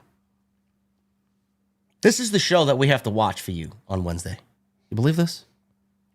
I don't understand it. The malpractice of fucking caring for characters. Why are they being fed to the Hurt Syndicate is what I want to know. Because they got themselves over? Because it's not a Tony Khan creation? I mean, just look at the way Hologram is positioned and then look at the Outrunners. Look at the fucking difference. Hologram. Look at the difference. One's undefeated and the other are being fed to the fucking jaws, the great whites of the division. I don't get it. You know, Vince McMahon created The Undertaker. Tony Khan created the Hologram. He did. That's his guy. That's his guy? That's it. That's his, bro. If you don't think Hologram's going to be a future world champion, you are nuts. Bro, Hologram is going to be a future international or continental champion. Watch. I guarantee you if Hologram is in the Continental Classic this year, he's winning the entire tournament. Man, he really loves that guy. I don't know who the fuck he is. That's Tony's creation, man. Remember when you sat down as a youngster? I know I did in the E-Feds and you wrote out your storylines and your characters and you wrote out all this cool shit to go against and battle other people that did the same thing. That's exactly what Tony was doing, Hologram. Yeah. I don't get it. I don't get it, man. Red Shirt Dizzy says, AEW is on fire right now. If you ignore Moxley, stop yelling, bro. No, they're not on fire. Who the fuck is talking about them? Nobody. They tried to go on fire, but then they stopped Max from lighting them on fire. Yeah, they are on fire, and someone needs to put out the fire because it's fucking burning the entire company down to the ground. Tony is killing the fucking company. They're on fire. Where are they on fire? Can't even get 600,000 on Wednesdays anymore. You're being beat out by an NXT promotion that is labeled developmental. I had more people talking about watching Evolve tonight than Dynamite. Yeah, they're on fire. You fucking break. Oh, Evolve was on tonight? Yeah. On Tubi. There's no way. I don't watch NXT. There's no way on fucking God's green earth I'll be watching any episode of Evolve. Well, Evolve was being booked by Gabe Sapolsky, who ran Evolve, which was a good promotion. That's awesome for them. Where are they airing? Tubi. Oh, okay. I don't know why Tubi, but I don't know. I will not. It seems that WWE have all kinds of access to networks. I don't know why they're on Tubi either. But MJF, the only thing worth talking about on this show is Mr. Friedman. He's still outside on the streets on Sacramento. And Renee walks up to him and asks what the end game is for him and Adam Page. Adam Page, tonight, Jesse, was, it looked like he drove in today, not a Rivian, but a Porsche with the horns on it. SUV Porsche. Still a Rivian. It looked like a Porsche. Was it a Porsche, Chad? What was he riding today? Somebody know? Is there a car enthusiast in the chat? I am a car enthusiast, and I saw a Rivian. Might have been I don't know, man. Might have been a Rivian. I don't know. MJF, go ahead, you look it up. MJF said he knew Adam Page would never show. He's a gutless coward. He's going to show Page he's not the main character on Sunday. MJF is. So Page drives his truck as Renee and MJF have to run away from getting hit. Page gets out and marches after MJF. Page thought he got his hands on MJF in the back, and we couldn't see who it was because it was all dark. And we come out to the stage, and Page throws this poor individual out to the stage. And we come to find out that it was someone dressed as MJF. And this guy was yelling at Page, he made me do it. He made me do it. And then the real MJF attacked Adam Page. I thought that was fucking great. I thought that little cosplay was, that little trickery by MJF was fucking great. I don't know what you thought of it. That's the same Rivian. It's the same Rivian, okay. Yeah, same Rivian pickup. Yeah.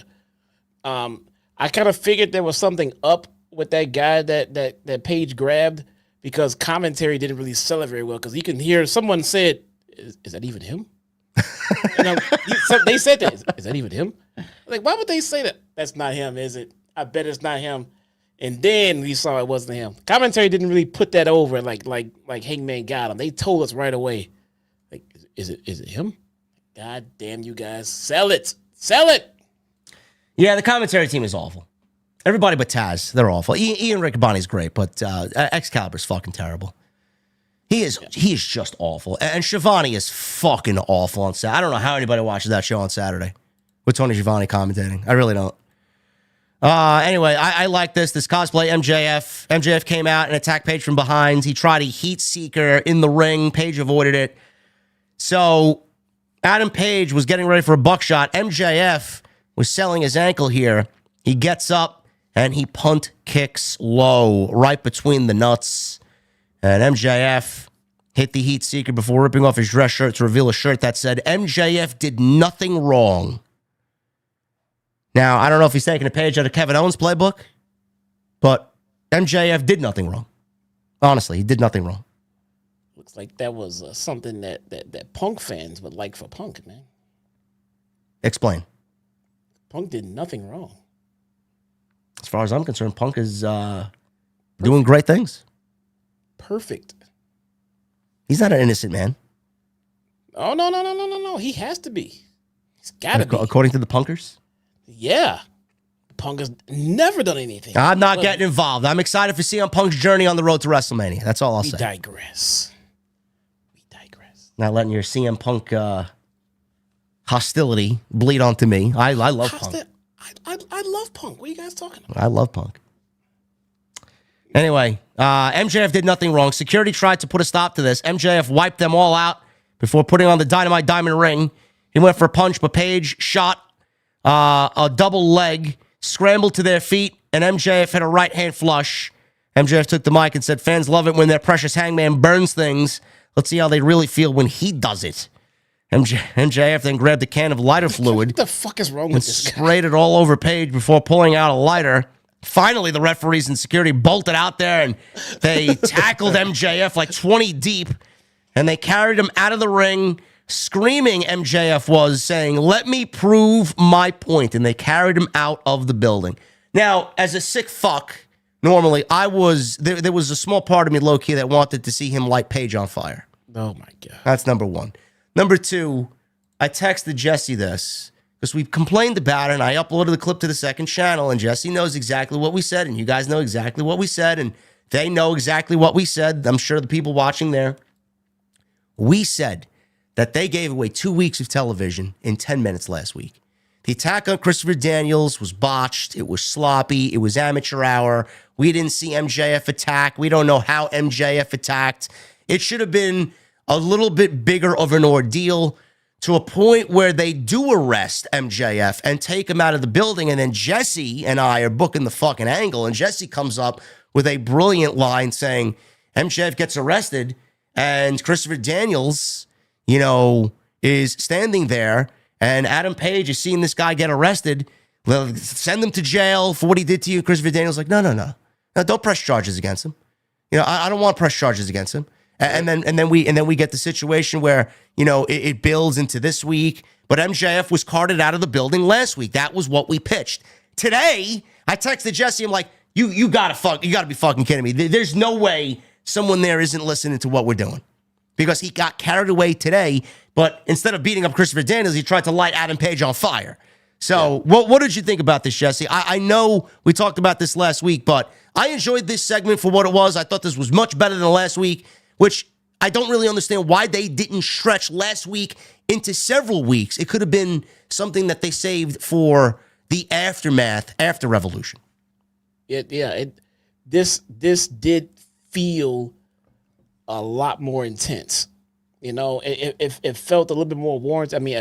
Look, if you got a guy threatening to set another fucking man on fire in public, that if that doesn't, exude intensity, I don't know what else to fucking tell you, But it does seem like it's something that would be warranted and would make sense, because these two have been going at it for so fucking long. It kicks it up a notch. It leads you to be more invested one way or the other. If you're on the MJF side because he did nothing wrong and you feel like he's a justified heel, that's okay too. There's nothing better than a justified heel, a heel who just feels like he's fucking right. In that regard, nobody does that better than Kevin fucking Owens, man. This guy is an absolute dick, and if he lays his whole point out, I mean, you can't really be too fucking mad at him. So if MJF has you to that point where he like MJF is fucking right, he should be the fuck. Then he gives you that too, does MJF? But everybody's already behind Hangman, so the feud has made you care a little bit, and MJF being carted off like that, and then almost getting run over and everything else. My God, and Hangman almost hit Renee too. He did. I mean, does Moxley give a shit? I don't know. I don't know exactly what's going on there. No, I didn't really put too much thought into that one. I like this angle for one reason and one reason only. It really gives MJF a sense of like this psychotic mentality, the way he's thinking. He says that he doesn't give a shit about the fans. But in this sense, he does, because he's bothered that the fan base loves Paige. Even though Paige has done things, bad things, evil things, the fans still always end up siding with Adam Page no matter what. And MJF may say he hates the fans, and in some sense he does, but deep down, he wants to be adored and loved by the fans for the work that he's done, and the fans don't appreciate him. So I like that aspect, because that brings a sense of humility and human nature to MJF, and I like that. I think that aspect of the feud is great, and I think there's a lot that they could really build upon there. Just calling back to several things. I would love to see several things called back upon in this feud. I don't have anything off the top of my head, but I'm sure there are things that MJF has done or Paige has done that they could call back to, that MJF wants to test Paige and test the fans. Well, if he did it and you cheered him, I'm going to see if I could do it and get away with it. I would love to see that. I like that aspect. Why not? And then so you had MJF actually calling Hangman a babyface, pretty much. Yeah, calling him the babyface. Now coming into this, in the last few weeks, Hangman has been, he's been talked about amongst people in the community. Is he heel? Is he babyface? Is he tweener? And they actually called him a babyface tonight. So I guess that settles that right then and there. He's a flat out. Anybody in a feud with MJF, you're the babyface. At least this version of MJF, you're just the default babyface. So I want to pay attention to how Hangman comes out of this feud with MJF. Does he go back to tweener territory, or is he now? Because at this point, especially if he wins his feud against MJF, you are the top babyface. Yeah. So how does that play off going forward? Because you still got guys like Kenny, and you still got Will Ospreay and shit like that. Well, now you got a Hangman who is now pretty much also a top babyface. Just beat MJF, who just called him a babyface. So you got a lot of top babyfaces at this point. I'm going MJF to win on Sunday. Got to. Commentary said they didn't condone of MJF's actions before the break and will not show what he attempted to do to Adam Page. So you mean to tell me MJF bloodied Christopher Daniels, but they show that on television, but they won't show him dousing him with lighter fluid and then not lighting him on fire? Hey, wrestlers being bloodied, nothing new.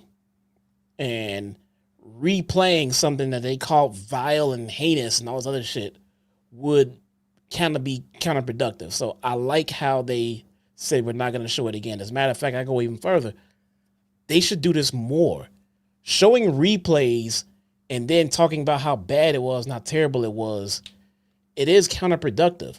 We're in a day and age now, you don't have to replay shit. You don't replay it, what's that going to do? It's going to lead people to go to social media and fucking look up the clip, right? Don't replay shit. We know you played it once, we have it. It's on the internet for life, bro. And the fact that you're telling people, oh, this was terrible. Ladies and gentlemen, I'm sorry. We can't replay this. We will not replay it. It was so vile. Well, I want to fucking see it, and then people will go and look this shit up. People will start talking about it. But it wasn't vile. But it creates buzz. He didn't set a man on fire. He didn't do anything. He was going to. If he set him on fire, then I would understand the statement being made, but he didn't set him on fire. He didn't do anything. Hey, do you want the man to be set on fucking fire? I do. I did, actually. God damn you, man. He's not Kane. You can't set the guy on fire. Jack Perry set himself on fire. Oh, Jack Perry can do it. Oh. Where is Jack Perry? What the fuck? Who cares? Where are the Bucks? So who cares? Honestly, who cares? They're going to come back to television. The ratings are going to fucking sink lower. They have nothing to do. Nothing. They have nothing to do. They gave up. They gave up their dream to billionaire Tony Khan. They have nothing to do on these programs. They have no important. I mean, they just let themselves fade away to obscurity. They have nothing. So sucks to be them. Lexi Nair is backstage with the writer and director of Queen of the Ring, Ash Avildsen, who tells us about the movie. Jim Ross being executive producer and talks about Mildred Burke until he brings in one of the stars, Toni Storm. She joked it was a real stretch playing the curvaceous vixen, but was disappointed her gratuitous nude scene was deleted. And then the crowd booed. I would boo too. If that scene was filmed, I'd be in the movie theater day of to watch the movie. It will be found. It was cut. It exists. It'll be found. And then the director goes on to say he wants families to see the movie. Says it's PG-13, but that scene is in his collection on Mulholland Drive. Yeah, I'm sure it is there, director of Queen of the Ring. I'm sure it is. Storm said chin up, tits out, and watch Queen of the Ring on March 7th. The upcoming tag team match with the ladies here is presented by Queen of the Ring. You know what Tony Khan and company over there, I got something to get off my chest. You know, you got 3 women on the AEW active roster who are in this movie. Only one of them was shown in this segment, Toni Storm. Did you know, chat, that Britt Baker is also in the movie? Do you know, chat, that Camille has the second biggest role, probably the biggest role in the movie? So my question is, this match is being promoted to hype up Queen of the Ring, presented by Queen of the Ring, the movie, March 7th, coming out. Where's Camille? She's not in this match. Where's Toni Storm? Not in this match. She was on the show. Where's Britt Baker? Not in this match. 2 of the 3 women, Jesse, that have roles in this movie weren't even mentioned, weren't showcased, and weren't shown on screen. And people want to know, where are they? People wonder why AEW superstars don't have any crossover appeal and don't do this and aren't bigger names for what they do on television. Well, when Tony, the boss man, has a fucking problem with you and he wants to take his pettiness out on you, no matter what your role is in the movie, you will be sent to Guantanamo Bay. Where's Camille? Where's Camille? That's what I want to know. I sit here at this desk and I watch the show, and I'll take Post-it notes for things that like stick out like right away, and that I don't want to forget to bring up on the review. And right here, front and center, right in front of me, having a Post-it note. Wasn't Camille in this movie? I'm going to read it to you right now. Camille plays Kaylee Latimer. She portrays June Byers. Oh, that's her name, Kaylee Latimer. I'm sorry. Portrays June Byers, another key wrestler in Burke's career. Camille, known for her time in NWA and currently with AEW, replaced Charlotte Flair in this role due to scheduling conflicts. Believe that? She replaced Charlotte Flair, bro, and still could not get a fucking mention on AEW Dynamite. You know who else is in the movie? Britt Baker. She plays Debbie Nichols in the film. Baker is an AEW wrestler who has not been on television since November when she said to Serena Deeb, nobody cares, nobody cares. Stepped in after Liv Morgan had to withdraw due to injury issues. And Trinity Fatu is also in the movie. She plays Ethel Johnson, a legendary wrestler, and one of the first black women to make an impact in professional wrestling. I was getting ready to ask, is there anyone in WWE in the movie? Yes, Trinity is in the movie. Just Trinity. Okay, because I was starting to wonder, like, there's no way miraculously all of the WWE women had to pull out and then only AEW women are left. You know who else is in the movie? Jim Cornette's in the movie. I heard. He's in the movie. Mickey James is in the movie. Oh, that's awesome. Yeah. Mickey James again is An underrated actress. It's amazing how we have a match presented by Queen of the Ring, and the second biggest star in the movie, Camille, who's on your roster, is nowhere to be found here. Not in the match, not a mention. Not thank you, Camille, for bringing more notoriety to AEW. Nothing. Did she get benched, Jesse, because she worked with Jim Cornette in the movie, who vehemently despises AEW?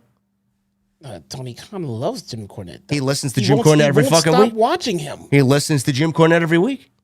He won't stop watching the fucking guy. Tony Khan admitted that he watches us every week. I'm sure on a public platform. So look, man, if you have a woman in that movie and you did not even bother telling your audience that she's in the movie, that is just an absolute burial, man. It's just an absolute, it's misconduct. It is your job to promote. You're literally a promoter. You should be promoting your wrestlers. You have a movie debuting this week, and you failed to mention that you have 3 superstars in that damn movie. You know, people are going to be wondering where Camille is and why Camille's off television. Just for this alone. Man. Everybody's going to ask, what happened? Why? What's the problem? What's the reason? What's her status? I think she was even asked about her AEW status, and her publicist said, "We don't want to talk about that at this current time. But we will be taking any other questions." Something bad happened, dude. I'm telling you, something is not right there. I think she was caught with a Larry plush doll or something, man. I don't know. Maybe she babysat Larry one day and brought him to the fucking venue, and that's it. Off to Guantanamo Bay. I don't know. Maybe she had a dinner date with AJ Lee. I have no fucking clue. Something, bro. That had to have been the absolute, just most awkward, just disappearance I've ever seen in pro wrestling, bro. I mean, she was here, and then she just said, no, I'm gonna go away. Went away, not addressed, still employed, not fired, in a movie, not talked about again, not given a shit about, just gone. Did Mercedes find something wrong with her? Did she do something to Mercedes to a point where Tony then didn't book Camille because he didn't want to upset Mercedes? Something had to happen, bro. I don't know. I mean, is she regretting the decision that she made to sign with this fucking dump? Holy shit. I don't know, man. Tony continues to show everybody that he's not the same person that he was 5 years ago. That's all I'll say. That is an awful thing to do. You have someone employed there and you're not bringing them to the spotlight in this fucking movie for the second biggest role in the movie next to Tony Storm? Shame on you. Shame on you. Why the fuck would she even want to come back to work? Fucking ridiculous. Yeah, that made no sense, Chad. I'm not gonna lie. That made no sense, man. I mean, this is an wants opportunity Jesse to promote? Who wants to work there after that? Why would anybody go to AEW for more opportunity if this is the way that they're going to act? I don't get it. Imagine you're a young female wanting to break into the business and get your feet wet. Opportunity like that comes around, and you do something wrong. And then you're fucking sent to Guantanamo Bay because the boss didn't like it. And I'm starting this fucking movie that's got other people on this roster in the movie, and I don't get mentioned. If you don't know, if you're not a super fan like everyone here, if you don't know, you'd have no idea that Camille was even in that movie, man. And that is messed up. Just what an awful move. Megan Bane and Penelope Ford defeated Thunder Rosa and Chris Statlander. I'm still waiting for the fucking creative team to tell me what the relationship is between Megan Bane and Penelope Ford outside of this is Janela's current girl and his ex-girl. What's the reason for their pairing? There's no tag team titles. Megan Bane hasn't said a fucking word in weeks. We don't know who the fuck she is, why she's here, what she wants. She just comes out. Yeah, Ricochet keeps fucking talking. Can't shut Ricochet up, but we can't get a fucking word out of this woman's mouth. Who is she? Why is she here, and why is she teaming with Penelope Ford of all reasons? Do you care to tell me? They never said. They never, out of that awkward moment that we had last week, which also, yeah, by the way, I was waiting for the end of this match to see who Tony Khan blamed for the horrible fucking incident that happened with Thunder Rosa and those women in that match. I was wondering who was going to blame for it. Now that I see Thunder Rosa taking this L, looks to me like he blamed fucking her. Yeah, Rosa launched herself off Statlander's back in the corner for a drop kick on Ford. Double team scissor kick finally took Bane off her feet. Rosa had a drop kick through the ropes to the outside. Ford tripped up Statlander on the top rope and sent her crashing to the outside. Ford posed and it allowed Rosa to drag her into the ring. She licked her face because Penelope licked her face earlier in the match and then hit her with a stiff lariat. Ford backed Rosa into her own corner. Bane tagged back in and ran into a big corner boot. Rosa tried fighting off both women and hit a stunner on Bane. Ford escaped, sent Rosa into Bane, who then hit a very ugly-looking F5. I don't know what the fuck this looked like. I mean, if you're going to do an F5, then do an F5. I don't know what the fuck this was called. F5 for the win, and Rosa gets pinned 1, 2, 3. Gee, who did they blame last week for the debacle that was that segment, Jesse? Must have been Thunder Rosa. Absolutely was Thunder Rosa. Must have been. You combine that with the awkward explanation she gave on Busted Open, where she never really explained. No, she was clearly looking at another screen, reading a written statement written to her by AEW management. Yeah. You take that awkward interview and then take this outcome here, her just taking the clean L. Well, now we know who they blame for that. You want to know when you read or look at someone doing something like that? Just look into their eyes, man. If they're looking anywhere else but here, then they're fucking full of shit. Give me a break. Poor fucking Rosa. She's waiting for that contract to be up, and she is out of there, man. Fuck this place. She's had a rough go at it over there, man. She's bumped heads with so many different women over there. Clearly, management as well. She's gone through some personal issues, some mental health concerns that that she has made public herself and everything else, and she's probably tired of that place by now, man. I'm sure. Not helping her cause at all. No. Renee, she introduced Mercedes Moné backstage. She brings up beating Momo. I want to sleep. Before she said she is legit, is Momo, and she's beaten some of the best to get another shot. Moné had Renee just feed her catchphrases. She said there's no stopping the Moné train, and we're told Bed Bath & Beyond I Want to Sleep is facing Serena Deeb on Collision. Oh, great, man. You got another one. Look at that. Not only we got Hologram, man, we got fucking Crate and Barrel I Want to Sleep over here on Saturday night. Man, can't wait. Serena Deeb is going to be on Collision. Moné is going to be on Collision, watching Deeb break one ton of sleep. Renee then said the wrong tagline and was scolded by Moné, who said the right one to end the segment. You know, we've gotten to a point now, Jesse, where the fans aren't chanting Moné's catchphrases now that she's got Renee doing them. I don't know. I don't even know what to say. I don't know what to say. She's carried those belts way more than she does collectively, man. She's going to add a fifth at All In, bro, when she wrestles Athena and is the Ring of Honor Women's Champion, and she'll make 0 appearances down there. I guarantee you that. You know, Toni Storm had this great run as Women's Champion in AEW.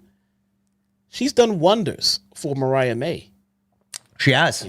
I would argue that she absolutely helped make a new women's star in the company with Mariah May. What has Mercedes done? Listen, chat.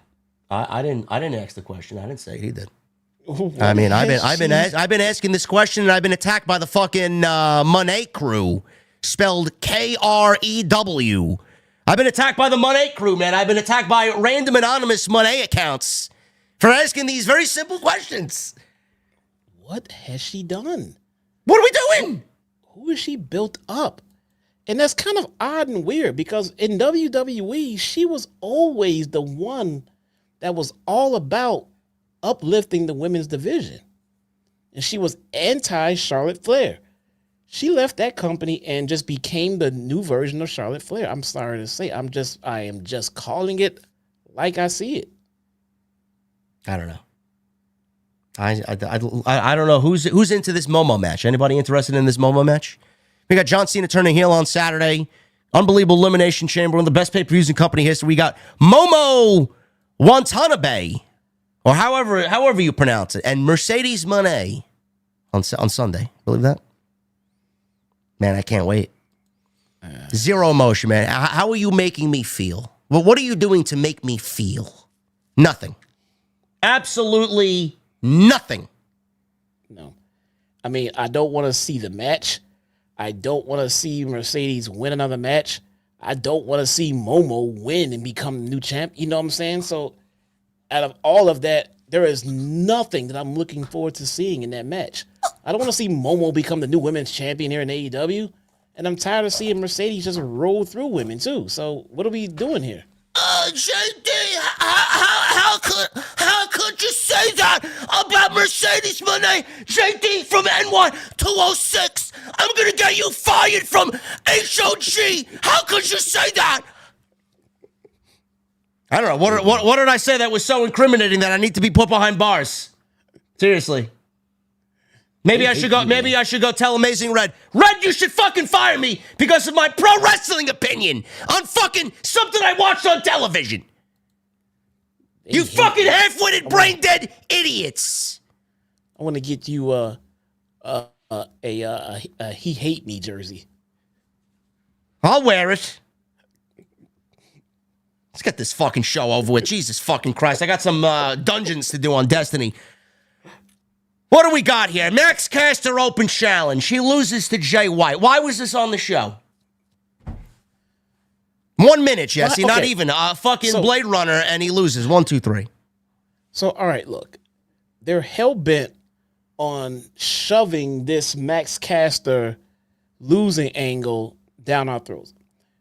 Fine. It's not the worst thing ever. It's funny at times. He's a mid-card guy. You got to fill the show. Everybody can't be main event guys. I get it. Here's my question. Where's Anthony Bowens? Where's the other half of this team? If you interact with Anthony Bowens or with Daddy Ass at least you're giving us something to happen with Max Caster in the ring that we might give a shit about. So as you bury Caster, we get no Bowens at all. Where is Anthony Bowens? This is exactly what I said. How is this better than keeping them together? How? How is this better television? What are you, fucking mental? What is this? How is this better than keeping the Acclaimed in the tag team division that has no teams? Just give them a fresh coat of paint and new characters. How is this better? This sucks, man. Can someone explain that to me? Or is nobody, none of these fucking journalists, these fucking cocksuckers, gonna ask the fucking questions? They got a media call with Tony Khan tomorrow. Is anybody gonna ask, where's Max Caster's direction? Why is this the direction instead of keeping the Acclaim together? And where's Anthony Bowens? Is he hurt? They didn't have to stay together. But if this is all you had for a breakup, then keep them together. I could have broken them up and did something way more interesting than this. It shouldn't be either keep them together or this. How about this is stupid? Find a better way to break them up and make it interesting. And if you can't find anything interesting, then just keep them together. Keep them together. Bro, this guy's going to be released in the next 6 months. Guarantee it. It's starting to fucking feel that way, man. Best wrestler alive, huh? Yeah, sure thing. Once upon a time, we loved you. We appreciated you, respected you. What happened now? I've met Max Caster. He's an awesome guy. This guy cannot be happy, bro. I guarantee if you met him again and you asked him, listen, man, level with me. You happy? I guarantee he would say no. He came to a bar in Chicago and performed. And I met Max, had a nice little talk with him. Took a picture. Me and Max chopped it up. Max is a cool dude. This makes no sense. It would be, okay, this is how bad this shit is that he's doing. It would be more interesting if they did something with Lashley's sister again right now. And that was really bad. You get Lashley here in the company. At least he was Caster, Lashley's sister. At least he was seen in front of more eyes over there. I mean, I don't know what they're doing with him. And the fall I don't know. Are you trying to make a star? What are you doing exactly? The fall are you trying to make new stars? The fall of Max Caster and Adam Cole, I swear to God, man, need to be studied across college universities across the United States. Honestly. I mean, what are we doing over there, man? Holy fuck. What is the goal here? I mean, he came out and he used to come out and rap with his entrance music every week. That was over, so they stopped doing it. And then you want to know why everybody says AEW, where people's careers die, where people go for their careers to die. Now you want to know why people say it. I don't fucking like. Oh my God! Your goal is to get people to enjoy Max Caster, right? That is supposed to be the end game. Unless I'm missing something here. What are you trying to do? I don't know. Listen, I predicted that I thought it was going to be Big Boom AJ beating him. At least they didn't go that route. Oh, just stick around. Okay. Renee, Timeless Tony Storm or Mariah May sit down. They're both sitting next to Renee, who's in the middle. May said Storm loved her, but Storm started this, and Renee yelled at May, saying that it was her that was responsible for all this. May said Storm survived her in Australia, but there's no surviving Revolution, as she's the sickest bitch that you will ever see. Deep inside, Storm knows that Mariah did it better. May, well, listen, I mean, Tony did play a good Mariah, so I don't know about that. May said this is what Storm always wanted, a trilogy with her favorite co-star. They can have their Hollywood ending they've always dreamed of. You know, Jesse, they're saying it's a Hollywood ending, right? You would think that this would be the main event, no? On Sunday? I don't equate those two, no. No? Okay. No. Storm said May doesn't deserve the dignity of death. She sentences her to a lifetime of mediocrity. Oh, boy. Sounds like she's describing AEW. Her career will continue. It'll be good but never great. People will like but never love. Gee, she's describing AEW. It's crazy. Oh, my God. Her star will dwindle, be replaced, and forgotten. Some will ask whatever happened to Mariah May, but they'll learn she found out what happens when you try to kill God. May threw the chair away as Renee said seriously. She prays that neither gets hurt. Both May and Storm simultaneously say pray for her as the segment comes to a close. I thought this was great. I did enjoy it. I liked it. Best segment of the night besides MJF and Paige. Yeah. I don't know who is producing these women in this feud. I heard it's RJ City, but I don't know. Who? RJ City. Who's that? So, whoever's producing this segment, I heard it's RJ City, but I'm not sure. They're doing a great job. I mean, the whole thing, all of it from beginning to end. Even when Storm came back and went back to Rocker Tony, and all this other shit. You know I was on here like, what is this amnesia shit? Everything else, this is net. They took Tony Storm and put her at the back of the line, the way that she should have been put at the back of the line, to get her title match back. And they did it as Rocker Tony, and then got back up to where she is now, back to Timeless Tony, and I enjoyed the whole thing. As a whole, I enjoyed the whole thing. They killed it. I don't know who produced this shit, but Mariah killed it, Tony's killed it, and whoever wrote for them fucking killed it. And this is the blow off. I just hope, like we talked about earlier, I hope they get plans for these women after this feud. I'm going to say I don't trust AEW where they go after this. I don't trust them. Wrapping up here, main event was Continental Champion Kazuchika Okada and Ricochet against Swerve Strickland and Brody King. Just a mishmash of Revolution matches here in a tag team form. Okada and Brody King are wrestling for the Continental Championship on Sunday. Why anybody would fucking care and what the story is. I mean, Jesse, would you like to embellish and tell our fine audience why these two are wrestling? Again? Okada and... Yes, Okada and Brody, yeah. Yes, because, so, Brody and Julia Hart were giving an interview backstage. I believe it was Lexi. there.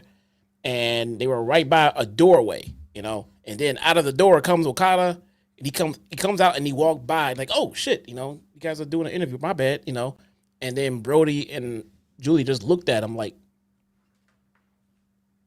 and then, he left. Well, that pissed off Okada because he came out later on in the night and attacked Brody King. So now we have a feud. Wow, man, that sounds like it took weeks of planning and strategizing and execution. Remember when I said that when we had Willow giving an interview and then we had, Marina coming out and just kind of just mushing her out of the way and taking her interview time and her spot. And that pissed off Willow. And then she did it again. And I'm like, man, that's actually a really good reason to start feuding with somebody.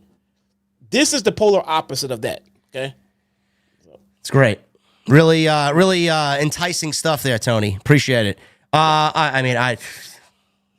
You could not pull a fucking single fuck out of me about this match. I just don't care. I don't know who sits there and watches Graps. Oh man, this is great stuff. Like, what is the reason? What is the reason? Swerve and Ricochet, I understand, but Okada and Brody. I mean, you're just insulting the audience's intelligence at that point. I'm sorry. Who gives a shit? Now look, Kazuchika Okada versus Brody King for that fucking championship. Take my money. Take my money. But this is the story you give us for it? If it was a story, sure, I would love it. That's what I mean. Like this is the story you gave us for it?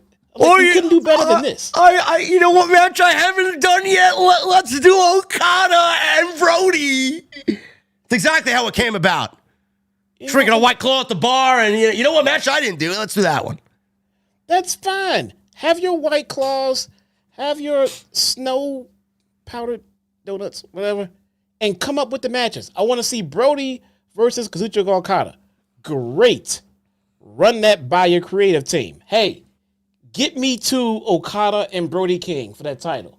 Make it make sense and make it good. That's what you do, TK. Right there. Right there. You have an idea. I want to see this match. Creative team, give me something good for these guys. Come back to me. You're asking the creative team to be creative, man. You're really asking for a lot. It's what they do. It's what they do, man. That's what they do. What they're supposed to do. We'll pick it up at the end here. This was fine, honestly. I just zero fucks, chat. Don't care. Ricochet and Strickland tagged in. Ricochet realized it. He tried to run for his life. Okada wasn't there, so he went and got his ass kicked. Both escaped powerbomb attempts. Ricochet floated over one into a snap DDT. Spirit gun and vertigo countered by Strickland, who could not hit big pressure. So Ricochet got a roll up for two. Strickland hit his rolling flatliner and a house call flush after he hit Swerve Stomp. Okada flew off the top with his elbow, and he broke up the pin. Okada and King slugged it out with forearms and chops until Brody dodged a Rainmaker, tried a corner cannonball, but Okada avoided it. Okada grabbed the Continental title belt, but Strickland flew in with a house call before he could use it. King and Okada tumbled to the floor. Ref's attention was turned, and Ricochet decked Strickland with the title and stole the pin. So Ricochet pins Swerve again by cheating. Uh-oh. So there you go. I think he's going to cheat again on Sunday with Samantha there. You would think with this outcome that Swerve is going to win, but I do think Samantha. My prediction is Samantha shows up. This was fine, Jesse. I just could not give a single shit, honestly. Yeah, I can see that. I mean, look, the feud could have been booked better. Okay, let's just say that. So you're not gonna get anyone to just jump, head over heels into it in one evening and in one segment.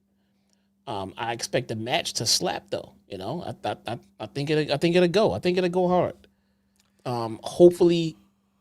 Hopefully Samantha and maybe Nana being inserted into this in a different aspect with Nana, and maybe we can get a little bit more interest out of it. Maybe. I don't think this is going to be over though. Collision on Saturday's looking like this. Momo, Memory Foam, I Want to Sleep versus Serena Deeb. Daniel Garcia versus Lee Moriarty for the TNT title. Oh my God. Can't wait. Hologram versus Dralistico has been announced. And Harley Cameron will be in action, which apparently, I don't know why, Harley Cameron was pulled from a Maple Leaf Pro Wrestling show due to unforeseen circumstances. Everybody thought she was hurt. I wonder what happened there, Tony. Maybe Scott D'Amore's working with WWE and AEW doesn't want their talents working for Scott D'Amore anymore. Oh, man. Something weird's going on there. But that's Collision. And I have this for everybody. We have a special guest on the show. I have a message from him. Hold on. Tonight, I am right here on the court at the Crypto.com arena. And we are here to see the Lakers defend their home court and take care of business. But Sunday night, the ring will be right here on this court. And it will be MXM and Johnny TV versus Orange Cassidy, Mark Briscoe, and of course, Big Boom AJ. It's going to be right here. AEW Revolution. That's right. The first time ever, AEW will be right here at the Crypto.com arena. Tickets are still available at AEWTix.com. Get your tickets now because we will be here for Revolution. And Orange Cassidy, Mark Briscoe, Big Boom AJ, and of course, Big Justice. We're coming to bring the boom! And don't forget, you can also see the pre-show live on YouTube, and you can see the event, AEW Revolution, from right here at the Crypto.com arena. All right, shut the fuck up already. Holy shit, man. Jesus Christ. Can you imagine? Did he have the WWE title on this time? No, he was wearing a Lakers jersey. Okay, all right. It's a start. Jesus Christ. Oh, my God. We're bringing the doom on Sunday. Why? Follow us on social media at JD from NY206, Twitter, Instagram, TikTok, Camille. Follow Jesse at Chi-Town Smark and on YouTube. His YouTube is linked down below. Go check out all the other content on the channel. There's plenty of it. The Elimination Chamber, Monday Night Raw, Tuesday Night Titans with the Solid Monster last night. Go check it out. Hit that thumbs up. Let's try 4,000 likes. We are about 150 away from 1,000 likes. So if you guys want to hit that thumbs up for me, that would greatly be appreciated. And super chats are open and will remain open until we run through all of them. Let's start with Michael Krause. He's got $4 in super chat here. JD, I hope you are feeling better today. Let's go. Yeah. And he says, JD OTS, how is everyone today? We are sick, Michael. Not Jesse, just me. How are you doing, Jesse? You feeling good? For once, man, I'm doing all right, brother. I mean, if I'm being honest, I mean, personal issues, things going on behind the scenes, but probably why I've been a little bit less than active on my channel. But I mean, look, we all go through it, right? I mean, we do. We all go through it, brother. I mean, just a matter of coming out on top. That's all. Jaden Marshall with the new membership. Thank you, Jaden. The fuck is Jaden drinking tonight in the OTS venue? And thank you to everybody watching on Twitch, X, and TikTok. Right now, we have accumulated, at last check, we got 6,000 views on X. Appreciate it. Thank you. I wonder who's going to be complaining about us tomorrow morning. Oh, I'm sure someone will. Nate's with 20 coming the way of Australia. Jesse, thanks for watching Collision so we don't have to. And watch the Elimination Chamber. But personally, the Revolution card looks fire. But I just don't give a shit. Nothing invests me. I like story, not matches, to make Dave Meltzer jizz. Oh my God. Yeah. I don't want to think about Dave Meltzer jizzing, but the card is fire. But I would appreciate more story, sure. Joey Taylor with the $2 super chat. Will Kyle steal the show with Will Ospreay Sunday in the cage? Probably. Takeshita and Omega could steal the show, for sure. Swerve and Ricochet could steal the show. Got a couple bangers on that show. Tony Brown with the $4.99. He says, Megan Bane is a lot to ride. You got to hold on. Well, I mean, that's Joey Janela's problem. This is a PG show. Richard Cohen with a $10 super chat. Hey, JD, AEW was good in the beginning, then it got stupid. Tony the Schmuck had to fix this crap. I like what they did when Cena turned heel. I'm excited for WrestleMania. Hope you get better. Thank you, Richard Cohn. Appreciate you, brother. Gold Standard with 7 in Super Chat. MJF to WWE so he can be a star. Can AEW spell long-term booking? No, they can't. MJF, Jesse, is making $15 million over the course of his AEW contract. So by my standards, that's 3 years, $5 million per. The thing, man. I'm happy to see people who deserve those big paychecks to get them, man. No matter who they are in pro wrestling, I want to see pro wrestlers be able to earn to entertain us, man. The days of wrestlers going out there and doing everything that they do for $50, it's kind of shitty, man, because they're entertaining a lot of people. They should be paid accordingly. So you made it to the top of a company, you making $15 million, do it, brother.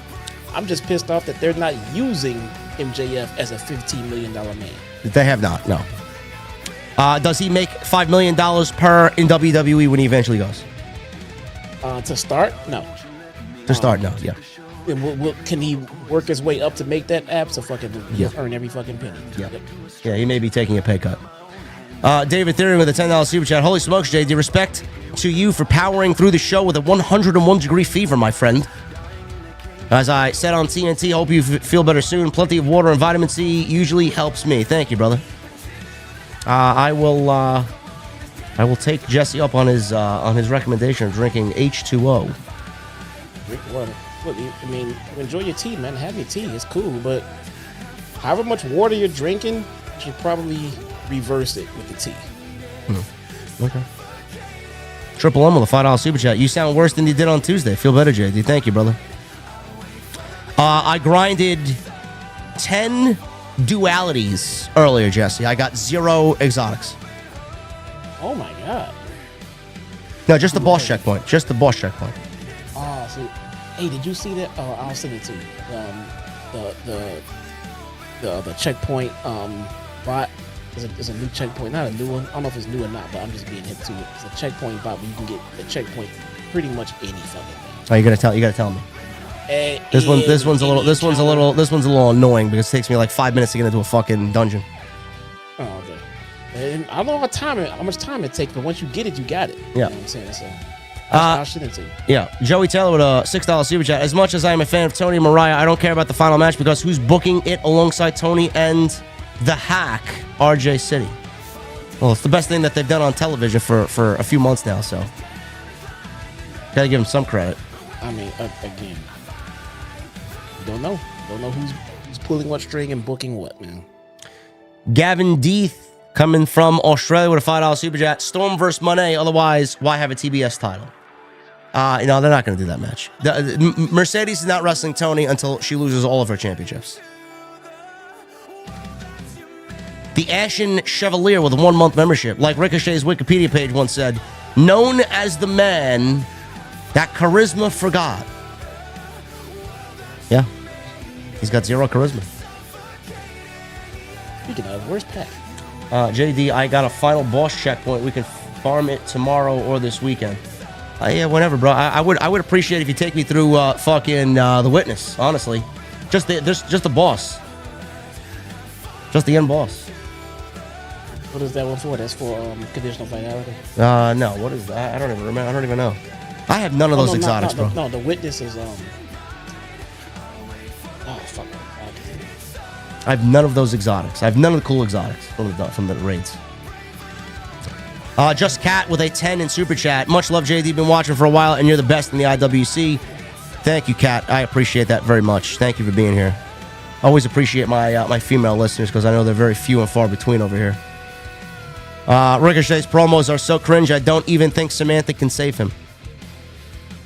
Well, we'll see. It can't get any worse, honestly. Euphony. That's the. Yeah, there you go. Black Wolf Inc. with a 10. There were people that watched Collision over Elimination Chamber saying this is good shit, pal. Meanwhile, all people are talking about is John Cena. WWE is legit upstage AEW just by doing a less is more approach, and WWE is still telling the story between Cody and Roman from Mania 39 with new leads. Yes, because they actually have writers. They have people who have dedicated their life to storytelling. I keep telling people, and I keep telling people, but I think nobody's really listening. But Tony Khan fans and everyone, they need to stop comparing AEW to WWE. It's just not going to be the same. No. They're just different products entirely. You know, there's other wrestling promotions out there that you might not like as you like the one that you do like. It doesn't mean that that promotion sucks because you don't like it. Especially if it's not doing the same kind of shit that your favorite promotion is doing. It's going to hit different. Doesn't mean it sucks. And that's also Tony Khan's problem. He needs to stop worrying about. I hear that he's back there in fucking Gorilla watching WWE fucking shows. Stop it. I wonder how many. Focus on your fucking show. I wonder how many people backstage during Collision were watching the Elimination Chamber. I guarantee you half the fucking roster. Half the roster. Right. So why even bother? Tape the show and don't even bother. Don't go on social media. Don't tweet like a fucking idiot. Nobody's watching your show and nobody cares while that show is on. No, focus on what you need to do. Go watch Elimination Chamber at home or in the car on the way or on the plane on the way home. Go watch it later. But focus on what you do. You don't see people at McDonald's sitting around worried about what Burger King is cooking. Don't worry about it. Focus on your shit. People who like your product will come get it. People who watch WWE will go watch that one. You can't change that. You want to change it by improving your fucking creative. That's it. Improving the creative? You're asking a lot there, bro. Yeah, clearly. Best in the world, Matt, with a $5 super chat. Take a part of that $50 and become an OTS VIP. More bang for your buck every time. I absolutely agree, best in the world, Matt. Stop giving them your money. Honestly, that will hurt them more than anything, and they will get the picture. Someone told me today to stop covering the Dynamite shows, and that would really get to Tony Khan. No, I think that would be. I think everybody would rejoice that I don't cover the show anymore. I look at it as the opposite. People need to stop worrying about what you do and don't cover. That's another thing too. I agree. His product sucks. He sucks. He doesn't do this. I don't like how he does. Then stop watching. Well, why does he watch if he doesn't like it? Because it's his job. I've had many jobs over my life. I have. And not all of them I love. A lot of them I thought sucked. Well, if it sucks, why do you go? Because it's my job and I have to go. When I find a new job, then I'll go to that job. But in the meantime, this is my job. How could JD from NY206 say he loves pro wrestling but doesn't cover AEW? I'll get those people. You do cover AEW. I do cover AEW. Imagine if I didn't. Oh. Major with a $1.99. Hologram turning heel will be bigger than John Cena. Sure. Pretty much. Maybe to Tony. Lewis with a new membership. Thank you, Lewis. What the fuck is Lewis drinking tonight? Jules with a 2. Weren't you both high on Cope coming in originally? Sure. Who has Adam Copeland put over? Why don't you ask yourself that question? Has he put over anybody? Has he made anybody else, a younger talent, stand out? Ask yourself that question and then get back to me. The answer is no. The only one that he tried to put over and didn't, that he should have, was Malachi. I wasn't high or low on Copeland. I had the same energy with Copeland coming in as everyone else. Like, hey, awesome, good. You know, they can bring something to the table here and there. I mean, that's fantastic. I feel like this. I guess I don't care where you came from. I just want to know if you can bring something to the table while you're here. Simple, easy. And the thing about it is, pretty much everybody can creative come up with something interesting for you to do. I think that is the problem as well. When the AEW is signing people, they just sign them and then try to figure out later if they have something for them. And that's kind of bass backwards, because if you have nothing for them, you just wasted your fucking money, didn't you? Johnny Boy Vaccaro with a $5 super chat. Did you see that Tony with a neck brace mentioned leaving her soul behind in her promo to be a spinoff of The Rock soul promo? LOL. Did she? When did she do that? She had to do that on Saturday. She did it in, Saturday, but she was laying in the hospital bed. Boy, could She said the word soul. But this goes directly what I just said about comparing. Yeah, I mean, WWE does not own the word soul because The Rock said it. I mean, it might not have been a direct comparison, what I'm trying to say. Was it one? I guess it's possible. But I don't see Tony Storm out there trying to go out there and go like, head-to-head segment with The Rock. Tony does her own thing. She can say the word soul, and it wasn't a dig at WWE. That's what I'm trying to say. We got Hollywood Guy with a $5 super chat. Now that Rey Fenix is out of AEW prison, when will he debut on WWE? Weeks. Next week, 2 weeks. Minutes. He'll be there this month. Salomon had a good idea that Chad Gable wear the mask and whatever this lucha mask is that he found in Mexico and show up to WrestleMania without an opponent, and out comes Rey Fenix. I actually like that idea. Yeah, that sounds good. Lucky Death, 1024 with a $10 super chat. Jesse and JD, I sit firmly in the Cornette camp on Omega and Ospreay. As you two are fans of both performers, what do you guys see in them that I and others could be missing?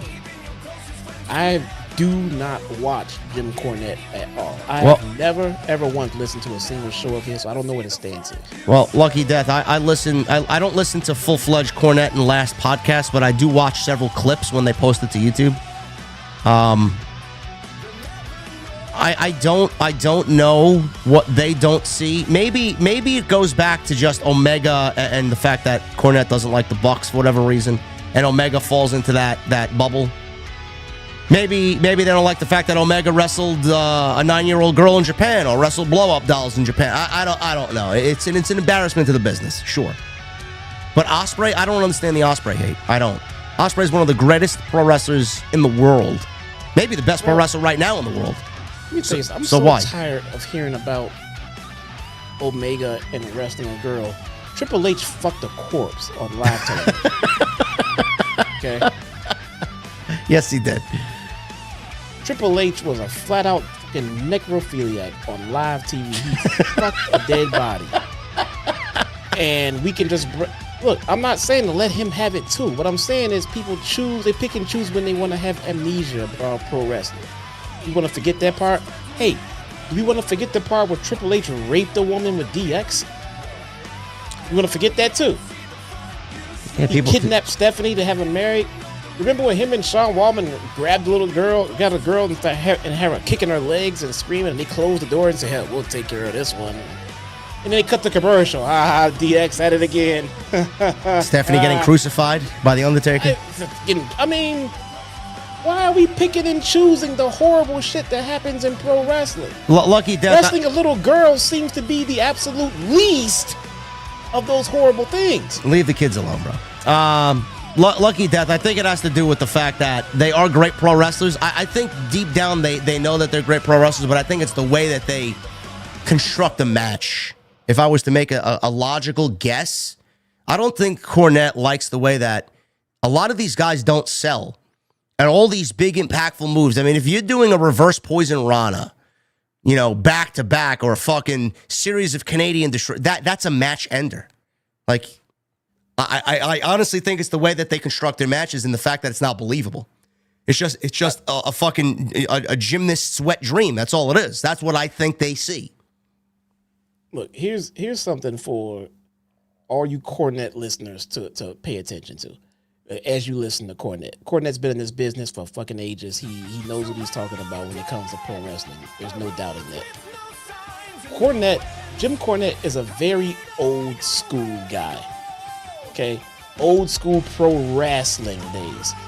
That being said, usually people who are from the old school like that are not very open to change in the industry. So if things are happening in the pro wrestling business that are happening today that did not happen back in the day, they tend to shit on it because they don't understand it, because that's not what they would do or what they have witnessed in their time. It doesn't make it wrong today. It just means the business is changing and they don't like it. It happens. He's not wrong in his thoughts because his thoughts are his thoughts, but it doesn't make it law.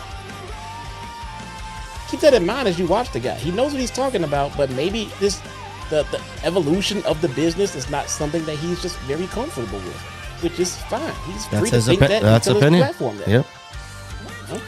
Mr. Team, bring it. Were they $4.99? Who do you think would be the biggest babyface in WWE if Cody Rhodes and CM Punk never went back? I caught it. I sneezed. Who? Darby.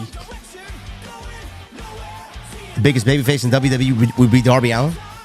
Oh, I thought you meant if they never left the company. I mean, my bad. In WWE. Roman Reigns.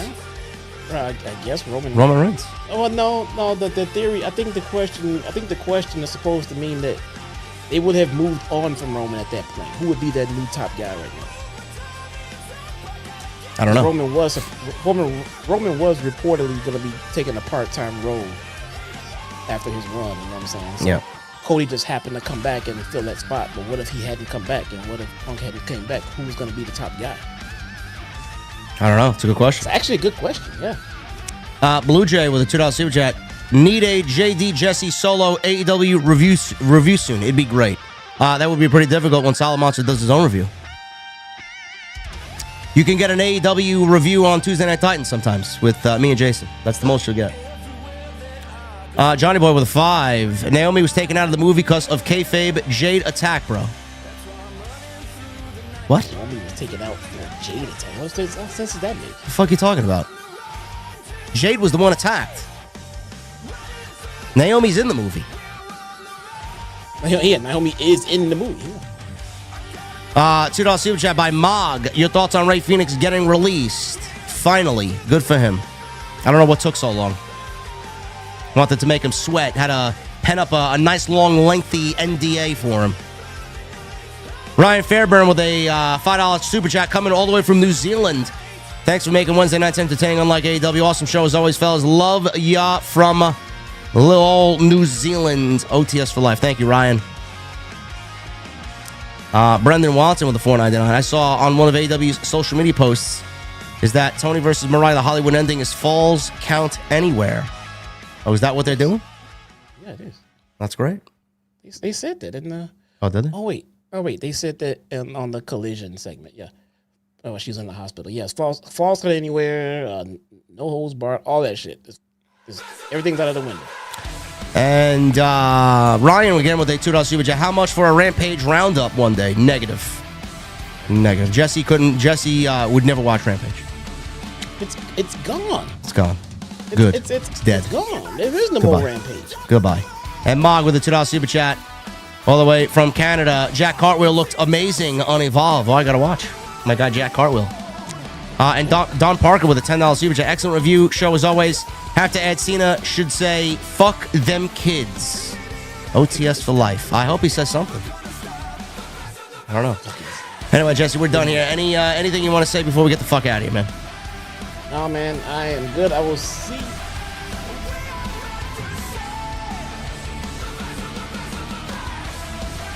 We will be here Sunday, folks. Oh, actually, you'll see me Friday for SmackDown, where Cody will speak on the vile actions of John Cena from the Elimination Chamber. Can't wait to see what he has to say. But Jesse and I will be here Sunday for the Revolution post-show.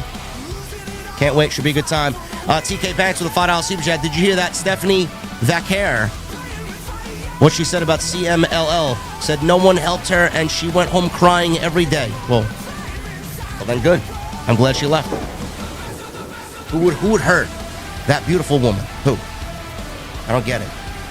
Anyway, guys, I am getting out of here. I am going to drink some H2O and find some remedy to help me sleep tonight.